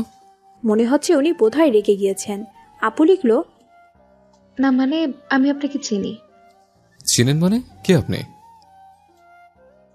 ওপাশ থেকে কিছুক্ষণ নীরবতা, তারপর বললেন, ইরুর যে বন্ধু আছে আমি তো জানতামই না। আসলে ও আমার বন্ধুও নয়। আমরা তো 2 বছর যাবৎ প্রেম করছি, ইভেন এখনো কন্ট্যাক্টে আছি। অব্র ভাই রেগেছেন, লিখলেন, মিথ্যা বলার জায়গা পাস না। মিথ্যে বলবো কেন? ওকে আপনি যেমন দেখেন ও কিন্তু ততটাও সাদাসিধে নয়। উপরে এক ভেতরে আরেক। নিহাতি ওর ফ্যামিলি জোর করে ওর বিয়ে দিয়েছে, নইলে কখনোই আপনাকে বিয়ে করতো না। আমি তো আজও ওকেই ভালোবাসি। ওদিকে আপু এসব লিখছে আর আমি অবাক হয়ে তাকিয়ে আছি। আপুর প্ল্যানটা ঠিক কি তা বুঝলাম না, তবুও দেখি ইলহাম আর আপু মিলে কি করতে পারে। চুপ, আমি তোর কথা বিশ্বাস করি না। ছবি পাঠাবো? আমাদের দুজনের অন্তরঙ্গ মুহূর্তে কিছু অনেক ছবি আছে, চাইলে দিচ্ছি, কিন্তু ছবিগুলো অ্যালবাম থেকে কালেক্ট করতে হবে, আপাতত নেই। অন্তরঙ্গ মুহূর্ত মানে কি বলতে চাইছিস তুই? আমি আস্তাক ফিরুল্লাহ বলে আপুর দিকে তাকালাম। আপু হেসে বলল, দেখ কেমন জব্দ করি, তুই শুধু মজা নেই রু। আপু লিখলো, এটা তো আপনার বোঝার কথা। আচ্ছা, আমি বিশ্লেষণ দিচ্ছি, ওকে? তোর বিশ্লেষণ আমি চাইনি। কি বলতে চাইছিস তুই কুত্তার বাচ্চা? আপু আর আমি হেসে দিলাম। ইলহাম হাসতে হাসতে লুটুপুটি খাচ্ছে, পেট ফেটে হাসি আসছে, জ্বলছে, বেটা অব্র ভালোই জ্বলছে। আপু আমাকে বলল, এবার আসল বোমটা ফাটে। আমি অবাক হয়ে বললাম, আর কিছু বাকি আছে? আসল ক্লাইম্যাক্স এখন শুরু, সো এনজয়। ওকে। এদিকে অব্র ভাইয়া বারবার গালাগালি দিচ্ছে। উনি লিখেছেন, কথা বলছিস না কেন? এই কথা বল। মিথ্যাবাদী, জোচ্চোর, এরও নামে মিথ্যা বলিস? শালা হারামি, তোর জিভ যদি টেনে না ছেড়ে আমার নামও অভ্র নয়। রিল্যাক্স, আমি সোজা সাপটা কথা পছন্দ করি তো বলে দিচ্ছি। কিসের কথা? আসলে ইরাম তো এখন প্রেগনেন্ট, আর ও এখন চাইছে বাচ্চাটাকে অ্যাবর্শন করে ফেলতে। প্রথমে চাইছিল না, আসলে মা তো, কিন্তু আমি অনেক করে বুঝালাম যেখানে বাচ্চার বাবাই তার সন্তানকে চাইছে না, তখন ইরামের রেখে লাভ কি, ওটাকে নষ্ট করে ফেলতে। তারপরও আমার কাছে চলে আসবে, দেন আমরা বিয়ে করে সুখে থাকবো। কার না কার বাচ্চা, একে আমি কেন পুষবো? আমি আমার বাচ্চাটাকেই শুধু দেব। আসলে একটা বাচ্চাই তো সম্পর্কের আসল ভিত্তি, সম্পর্ককে এক সুতো গেঁথে রাখে। বাচ্চা না থাকলে সম্পর্কের মূল্যই কি? বাচ্চার জন্যই তো বাবা মা কখনো আলাদা হয় না, তাই না? আর ইরামের আর আপনার বাচ্চাটা তো হুদাই, একে নষ্ট করিয়ে আমি আর তার নতুন জীবন করব। এই এই ছিল আপুর আসল উদ্দেশ্য। আমি অবাক হয়ে তাকিয়ে রইলাম। অব্র ভাইয়া মেসেজ সিন করেছেন অনেকক্ষণ, তবুও রিপ্লাই করলেন না। প্রায় 20 মিনিট পরে ভয়েস নোট এলো। আপি প্লে করলো। অব্র ভাইয়া রাগী গলায় বললেন, তোর প্ল্যান আমি সাকসেস হতে দেব না। Just wait and watch, idiot. তোকে বের করে ছিঁড়ে যদি না ফেলে, তাহলে আমিও মানুষ না। আমার বাচ্চাকে মেরে তুই সুখের সংসার করবি? এটা হতে দেব না। আমি আমার সন্তানের কিচ্ছু হতে দেব না, না ইরুকে, বিকজ আই লাভ হার আ লট। পাহাড় চূড়ে বেজে চলছে মদ্রের শেষ বাঁশির সুর। পাহাড় থেকে পাহাড়ে সেই সুর প্রতিধ্বনিত হয়, হতে হতে উড়ে চলে বহুদূর। বহু কাল ধরে আদিবাসীদের এই রেওয়াজ চলছে পাহাড়ি গ্রামগুলোতে। আজ আনিশাপুর গায়ে হলুদ, সেজন্য চেনা জানা আদিবাসীরা প্রায় সবাই এসেছে। বাড়ির লনে ছোটোখাটো আয়োজন, সেখানে আগুন জ্বলছে, গান বাজনা করা হচ্ছে পাহাড়ি রীতিনীতি মেনে। অন্যদিকে আপুর গায়ে হলুদের আয়োজন। আপুকে একটা সবুজ শাড়ি পরানো হয়েছে, সাথে কাঁচা ফুলের গহনা, খুব সুন্দর দেখাচ্ছে। ইলহাম আর আমি হলুদ শাড়ি, সবাই সাজগোজ আর ছবি তোলা নিয়ে ব্যস্ত। বাড়ি ভর্তি মেহমান গিজিগিজি করছে। আমি অনুষ্ঠানে অ্যাটেন্ড করে এক কোণে বসে আছি, আদিবাসীদের নাচ গান দেখছি। আম্মুকে বললাম ঘরে গিয়ে ঘুমাবো, আমাকে যাতে কেউ ডিস্টার্ব না করে। আর ডিস্টার্ব করবি বাইকে, সবাই তো বিজি এখানে, অনেক রাত পর্যন্ত এসব চলবে। আম্মুকে বলে আসার সময় ভাবলাম একটু দেখে আসি আনিশা আপুকে। বারান্দা পেরিয়ে পাশের জঙ্গলটা পার করে ওনাকে যেতে হয়। বড় একটা জলপাই গাছের নিচে আসতেই হঠাৎ কে যেন আমার চোখ বেঁধে দিল, হাত দিয়ে চেপে ধরল মুখ। আমি ভয়ে চিৎকার করতে চাইলাম, কিন্তু পারলাম না। আমাকে কোলে তুলে কোথায় যেন নিয়ে যাওয়া হচ্ছে। আমি হাত পা ছুটছি, কিন্তু কিছুই হচ্ছে না। অনেকক্ষণ পর ঠান্ডা বাতাস এসে গায়ে লাগতেই আমার শরীর কাঁটা দিয়ে উঠল। কত শুনেছি পাহাড়ে ডাকাত থাকে, মেয়ে দেখলেই নাকি তুলে নিয়ে যায়। তাহলে কি আমিও ডাকাতের শিকার? হিয়া খোদা, রক্ষা করুন আপনার অধম বান্দিকে। অভ্র ভাই কোথায় আপনি? আপনারইরও বিপদে পড়েছে, প্লিজ বাঁচান। মনে মনে দোয়া করছিলাম। অনেকক্ষণ পর কে যেন আমাকে নরম কোথাও বসালো, চোখ মুখ খুলে দিল। আমি আধো আধো চোখ খোলার চেষ্টা করে সামনে তাকাতেই দেখি অভ্র ভাই দাঁড়িয়ে আছেন, ঠোঁটে মিষ্টি হাসির রেখা। কি সুন্দর দেখাচ্ছে লোকটাকে। আর আমি আনিশা আপুর রুমে, যেখানে আসবো বলে রওনা দিয়েছিলাম। জানলা দিয়ে ঠান্ডা বাতাস এসে লাগছে আমার গায়ে। আমি ওনার দিক থেকে চোখ ফিরিয়ে বললাম, কি হয়েছে? আপনি এখানে কেন? আমার ক্ষতি করার জন্য পিছু পিছু এসে পড়লেন? না। তাহলে চলে যান, আপনাকে আবার সহ্য হয় না, যান প্লিজ। বলে কেঁদে উঠলাম। অভ্র ভাই হাঁটু গেড়ে বসলেন আমার সামনে, আমার গালে হাত দিয়ে বললেন, এরকম করিস না প্লিজ। তুই এরকম করলে আমি কোথায় যাব বল? যেখানে ইচ্ছে। আমার শুধু তোকে দেখতে ইচ্ছে হয়, তোর পাশে থাকতে ইচ্ছে হয়। এসব আপনার কিছুই হয় না, মিথ্যে বলছেন। আমার বাচ্চাকে মেরে ফেলতে এসেছেন, দূরে যান আপনি। এরকম কিছু না ইরু, আমাকে ভয় পেয়ে দূরে থাকিস না। আমি তোদের কিচ্ছু করব না। আমার আমার তো বাচ্চাটাকে চাই। তোকে সারা জীবন আমার কাছে তো ওই রাখবে, তাই না? সব আপনার চাল আমার ক্ষতি করার। এসব বলে ভুলিয়ে বালিয়ে বোকা বানাতে চান আপনি। আমি কিন্তু আগে সেই বোকা নই। চুপ কর ইরু, বলছি তো আমি তোদের দুজনকে চাই। তাহলে বিশ্বাস করছিস না কেন? আমাকে কি একবার সুযোগ দেওয়া যায় না? আমি কি এতই খারাপ লোক? তুই যদি আমাকে বিশ্বাস না করিস তাহলে কি করে বিশ্বাস করবি বল? পাহাড় থেকে ঝাঁপ দিয়ে মরলে? আমি চুপ। উনি আরও রেগে গেলেন, সোজা হয়ে উঠে দাঁড়িয়ে বললেন, ওকে, আমি চাচ্ছি, তারপর ঠিকই বিশ্বাস করবি। Good bye. পা বাড়ালেন দরজার দিকে। আমি ভয় পেয়ে গেলাম। সত্যি আবার পাহাড় থেকে ঝাপটাপ দিয়ে মরে যাবে না তো? হতেও পারে, যার আগে ছেলে, একে থামাতেই হবে। আমি এক প্রকার দৌড়ে ওনার বুকে ঝাঁপিয়ে পড়লাম। না না, কোথাও যেতে হবে না। বাচ্চাটা কি বাবা ছাড়া বড় হবে নাকি? আপনি কোথাও যাবেন না। উনি আমাকে ঠেলে সরিয়ে চলে যেতে চাইলেন। বেশ রেগে আছেন বুঝতে পারছি। ওনার রাগ ভাঙাতে আমি ওনার ঠোঁটে ঠোঁট মিলিয়ে দিলাম। উনি চুপ হয়ে গেলেন। ওনাকে ছেড়ে দিয়ে লজ্জা মিশ্রিত কণ্ঠে বললাম, পাহাড়ে যেতে চাইলে আমাকেও নিয়ে যাবেন কাল, ওকে? আপনার কোলে উঠে আমি আর আমার বেবি ঘুরবো, নৌকায় উঠবো, নিয়ে যাবেন তো? অভ্র ভাই মুচকি হাসলেন, বললেন, তোর একার না, আমার বাচ্চাকে আর বউকে নিয়ে যাব। পরের দিন সকালে সবাই অভ্র ভাইকে দেখে অবাক। সব কিছু মেনে যে উনি আসলেন এইটাই ভালো। আনিশা আপু আর ইলহাম তো মুসকি মুসকি হাসছে, কানাকানি করছে। আনিশা আপুকে খুব আবেদনময় লাগছে। একটু পর বিয়ে বলে কথা। সোনালি জরির লেহেঙ্গা আর ম্যাচিং অর্নামেন্টস, সব কিছু সুন্দর। আমরা সবাই রেডি হলাম সুন্দর করে। বরপক্ষ ঢাকার, সেজন্য তাড়াতাড়ি এসে পড়েছে এবং 1টার দিকে রওনা দিয়ে দিবে। 12টার দিকে বিয়ে হয়ে গেল। সবাই খুব আনন্দ করলাম।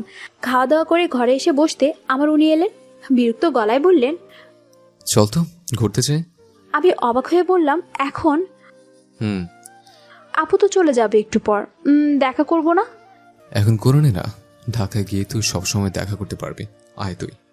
আমি ঘুরতে যাওয়ার আনন্দে সব কিছু ভুলে আম্মু আপু সবাইকে বলে এলাম যে ওনার সাথে ঘুরতে যাচ্ছি। ইলহাম যেতে চাইলে আমি সাথে নিলাম না। বর আমার, ঘুরবো আমি, ওকে দিব কেন? বুদ্ধি করে যে পাগল লোকের মাথা থেকে ভুট্টা নামিয়েছে, এর জন্য অন্য কিছু ট্রিট দেব, বাট ঘুরতে নিব না। গাড়িতে করে আমরা যাচ্ছি। আশেপাশে অনেক পাহাড়, গাছপালা।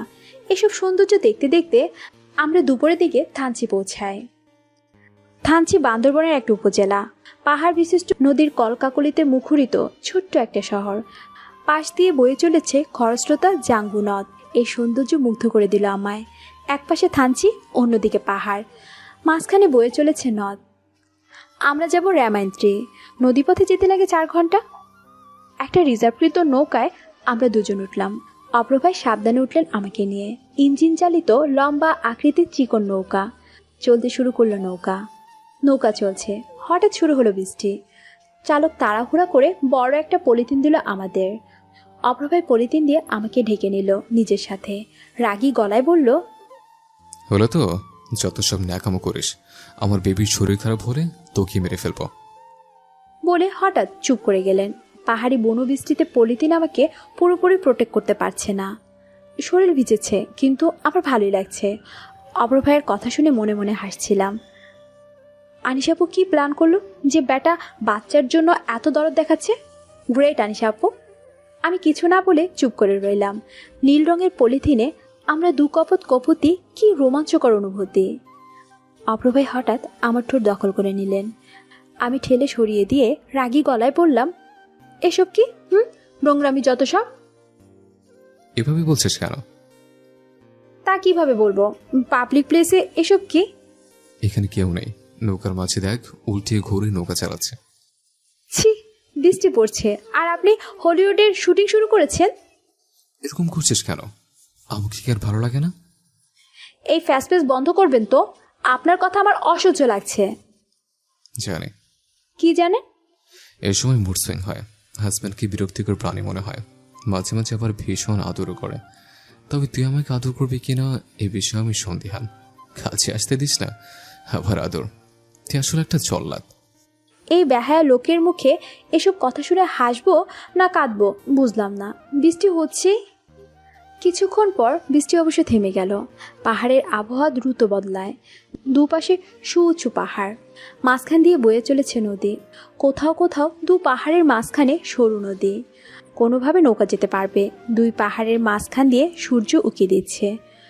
পানিতে থাকতে থাকতে শ্যাওলা জমে গেছে। বড় পাথরগুলোর পাশ কাটিয়ে আঁকাবাঁকা করে নৌকা চলছে। পাহাড়ে দ্রুত সন্ধ্যা নামে। মুহূর্তের মধ্যে অন্ধকার হয়ে গেল।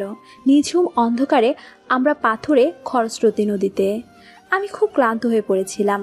ক্লান্ত শরীরে কখন অপ্রভায়ের কাঁধে মাথা রেখে ঘুমিয়ে গেছি বুঝতেই পারিনি। ঘুম যখন ভাঙল তখন দেখলাম আমি অপ্রভায়ের গাড়িতে। পাশে উনি ড্রাইভিং সিটে বসে গাড়ি চালাচ্ছেন। আমি নড়াচড়া টের পাইনি বোধ হয়। লোকটাকে দেখতে এই মুহূর্তে আহামরি সুন্দর লাগছে। ওনার সাথে একসাথে ঘোরার স্বপ্নটা, লালিত ইচ্ছেটা আজ উনি পূরণ করে দিয়েছেন। নিজের ভুল বুঝতে পেরে উনি যে আমার কাছে ছুটে এসেছেন, সেটা কি ভালোবাসা না থাকলে হতো? নদের পাথরে বন্যতা, আকাশের উপর দিয়ে বয়ে চলা মেঘের ভেলা, বুনো পাখির কুজন, সব কিছুতে আমি আমার ভালোবাসার এক টুকরো সাক্ষী রেখে এসেছি। ভাবলাম উনি আমার জীবনকে আজ কিছু দিলেন। এটা এক অদ্ভুত পূর্ণতা, অসীমন্ত ভালোবাসা ওনার প্রতি। বান্দরবন থেকে এসেছি, কয়েক মাস কেটে গিয়েছে। আমার ভিতরে বেড়ে উঠেছে ছোট্ট একটা প্রাণ। কত কিছু সহ্য করতে হয়েছে ওর জন্য। এখন শেষ অবধি সব ঠিক থাকলেই হলো। আর অপ্রভায়ও এখন বেশ বুঝদার হয়েছেন। আমার খেয়াল রাখা ছাড়া যেন দুনিয়াতে আর কোনো কাজই নেই। তবে কথা দিয়েছে আমি সুস্থ হয়ে গেলে উনি নিয়মিত অফিসে যাবেন, সাথে গ্র্যাজুয়েশনও কমপ্লিট করবেন। সারাক্ষণ কিছু না কিছু খাওয়ানোর ধান্দাই থাকেন উনি। আর আমিও ওনার কেয়ারে এখনও পর্যন্ত ফিট আছি। মামা, মামুনি আর এই ছেলে 3 জন মিলে আমার এতই খেয়াল রাখছে যে যেন আমি ঘরের দামি শোপিস। দিদা নিয়মিত নামাজ পড়ে, আমাকে এসে দোয়া পড়ে ফু দেন। বড় মা হবে বলে কথা। সবার কাণ্ড দেখে রীতিমতো হাসতে হাসতে পাগল হয়ে যায়। আব্বুও এখন ওনাকে ভরসা করেন। সন্ধ্যাবেলায় আমি বিছানায় বসে ওনার মোবাইল দেখছিলাম। অপ্রভাইকে নিয়ে মামু একটু অফিসে গিয়েছে। হঠাৎ করে পেট ব্যথা শুরু হলো। বুঝতে পারলাম না কিসের জন্য এমন হচ্ছে। ক্রমশই ব্যথা বাড়ছে। এদিকে ডেলিভারি ডেটও খুব নিকটে। এই কথাটা মনে আসতে ভয়ে আমার আত্মা শুকিয়ে কাঠ হয়ে গেল। তাহলে কি আমার লিভার পেন হচ্ছে? ব্যথায় গলা দিয়ে আওয়াজ বেরোচ্ছে না। সাইড টেবিল থেকে পানির গ্লাসটা নিতেই সেটা ঠাস করে ফ্লোরে পড়ে ভেঙে গেল। আমি চিৎকার করে বললাম, দিদা, মামুনি। ওরা দৌড়ে এলো। আমাকে ব্যথায় কাতরাতে দেখে অবাক হয়ে জিজ্ঞাসা করলো, কি হয়েছে বাবুনিটা? আমি কান্না করতে করতে বললাম, পেট ব্যথা করছে। মনে হচ্ছে লেবার পেন। মামুনিও মাথা নাড়ালো। এদিকে আমার অবস্থা কাহিল, মনে হচ্ছে মরেই যাচ্ছি। চোখে সব অন্ধকার, কালো বিমর্ষ দেখছি।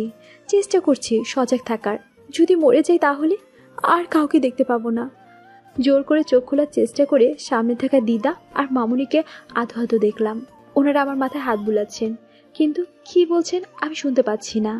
কত পাগলামি করেছেন এই কয়টা মাস, আমাকে পুরো মাথায় করে রেখেছেন। প্রতি রাতে আমার পেটে কান লাগিয়ে বেবিদের নড়াচড়া টের পেতেন, কথা বলতেন, গান গাইতেন। ওনার এগুলো দেখে আমি কত হাসতাম। মা হওয়ার সময়টা পৃথিবীর সবচেয়ে আনন্দের কাজ, এর চেয়ে বড় আনন্দ দ্বিতীয়টি নেই। সব কিছু এক নিমিষে স্মৃতির পাতা খেলে গেল। কিন্তু এই মুহূর্তে আমার কান্নারত চিৎকার, চেঁচামেচি, আর্তনাদ ওনাকে দেখাতে চাই না, না ওনাকে আমার কষ্টের ভাগিদার করতে চাই। এমনিতে লোকটা বেশ সেন্সিটিভ। আমাকে হারানোর ভয়ে প্রথম দিকে যা পাগলামো করেছিল সেগুলো আমার মনে পড়ছে, আর সেজন্যই ওনাকে এই খবর জানাতে চাই না। সব কিছু ঠিকঠাক হলে জানানো যাবে, আপাতত নয়। মামুনি প্রথমেই ওনাকে ফোন করতে গেলে আমি এসব বলে আটকাই। মামাকে ফোন করে সবটা জানানো হয় এবং অপর ভাইকে কিছু না জানাতেও বলে দেওয়া হয়। এরপর আব্বু আম্মুকে ফোন করা হয়। হসপিটালে নিয়ে যাওয়ার পরে ডক্টর দেখানো হলো আমাকে।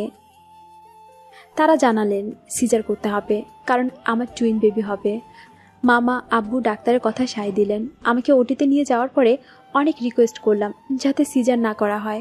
একসময় বাধ্য হয়ে ওরা আমার কথা মেনে নিল। বেশ কিছুক্ষণ পরে আমি আবছা চোখে দেখলাম ডাক্তারের কোলে বেবি, আরেকজন নার্সের কোলে।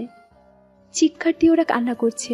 আমার কাছে মনে হলো এর থেকে মধুর মুহূর্ত পৃথিবীতে দ্বিতীয়টি নেই। ব্যথায় তখন আস্তে আস্তে জ্ঞান হারালাম। তখন রাত প্রায় 9টা। সব কিছু ঠিকঠাক হওয়ার পর অভ্রভাইকে ফোন করে জানানো হলে উনি এতই অবাক হলেন যে ফোনে কয়েক মিনিট কিছুই বলতে পারলেন না। সাথে সাথেই রওনা দিলেন অফিস থেকে। হন্তদন্ত হয়ে হসপিটালে এসেই রেগেমেগে একাকার হয়ে গেলেন। কেন তাকে জানানো হয়নি, কি করে সব হলো। সবাই ওনার কাণ্ড দেখে হাসাহাসি করছে। এমন সময় দিদা খুশি খুশি গলায় জানালেন যে তাদের ফ্যামিলিতে একটা দুজন এসেছে। উনি অবাক হয়ে বললেন, কখন ঘটলো এসব? সন্ধ্যার দিকে ব্যথা হচ্ছিল প্রচুর। আমরা পরে হসপিটালে নিয়ে আসি।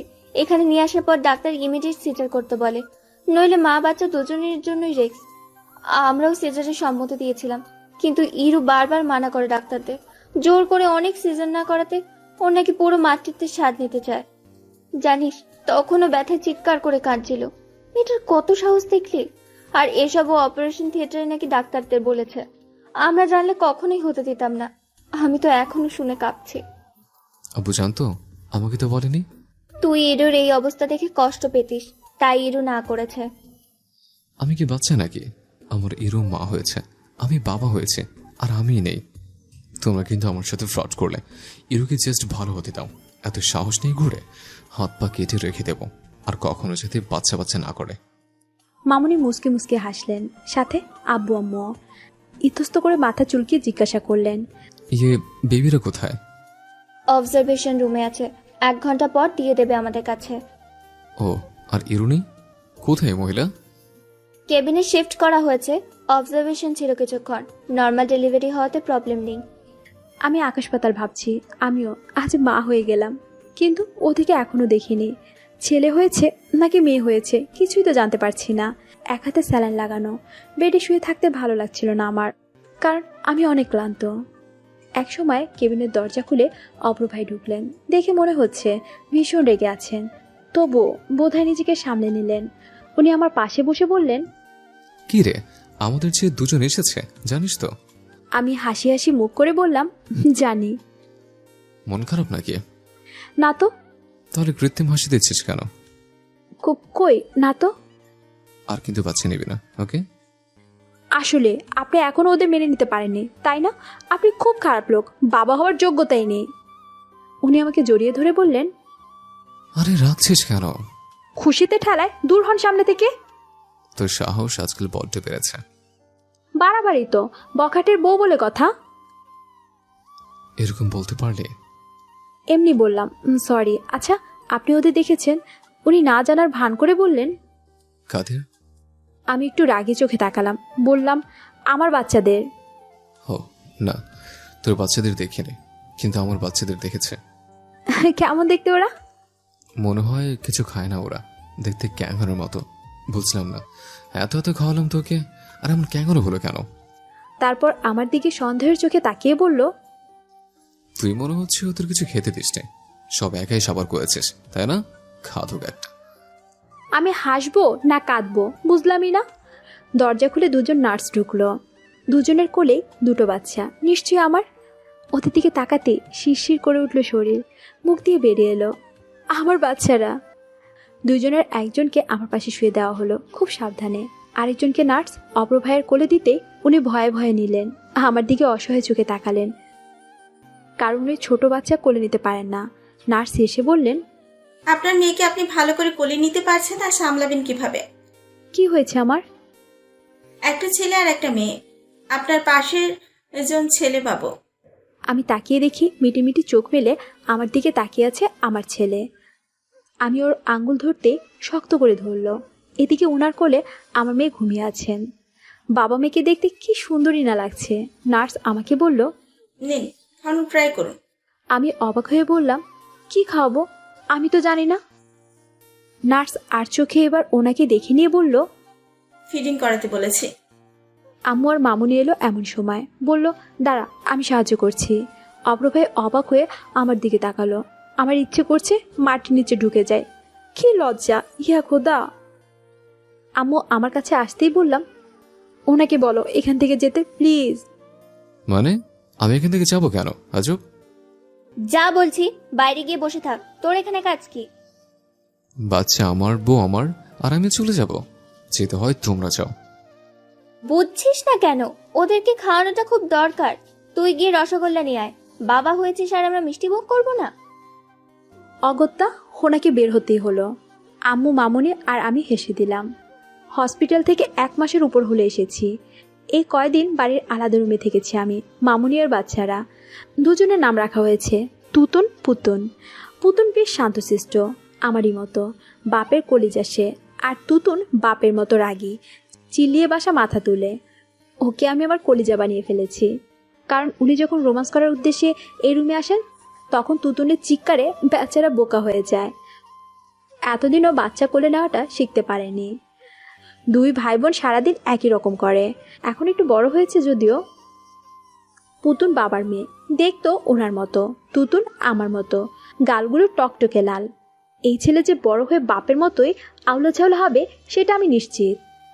কিন্তু আজ সন্ধ্যা হতেই অভ্র ভাই ধরেছেন এই রুম বাদ দিয়ে ওনার রুমে গিয়ে থাকতে, কিন্তু আমি মানা করতে ঝগড়া বাঁধিয়ে ফেললেন। এক পর্যায়ে বললেন, তোর বর একা ঘুমোতে যাবে কেন?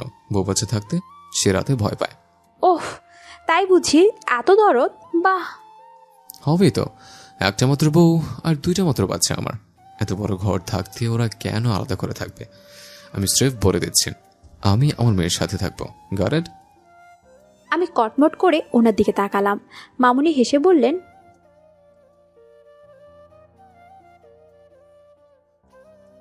অতঃপর সেই রুম থেকে বেরিয়ে আমার আর অপরের ঘরে চলে এলাম। পেছন থেকে দিদা হাসছেন। আমি রুমে এসে ওদের বিছানায় ঠিকঠাক করে খাইয়ে শুয়ে দিলাম, নিজেও শুয়ে পড়লাম। আর উনি ওয়াশরুম থেকে গোসল করে এসেছেন। রাত বিরতে এই গোসল নেওয়ার অভ্যাসটা এখনও আগের মতোই আছে। উনি টাওয়াল গলায় ঝুলিয়ে চুল ছাড়ছেন।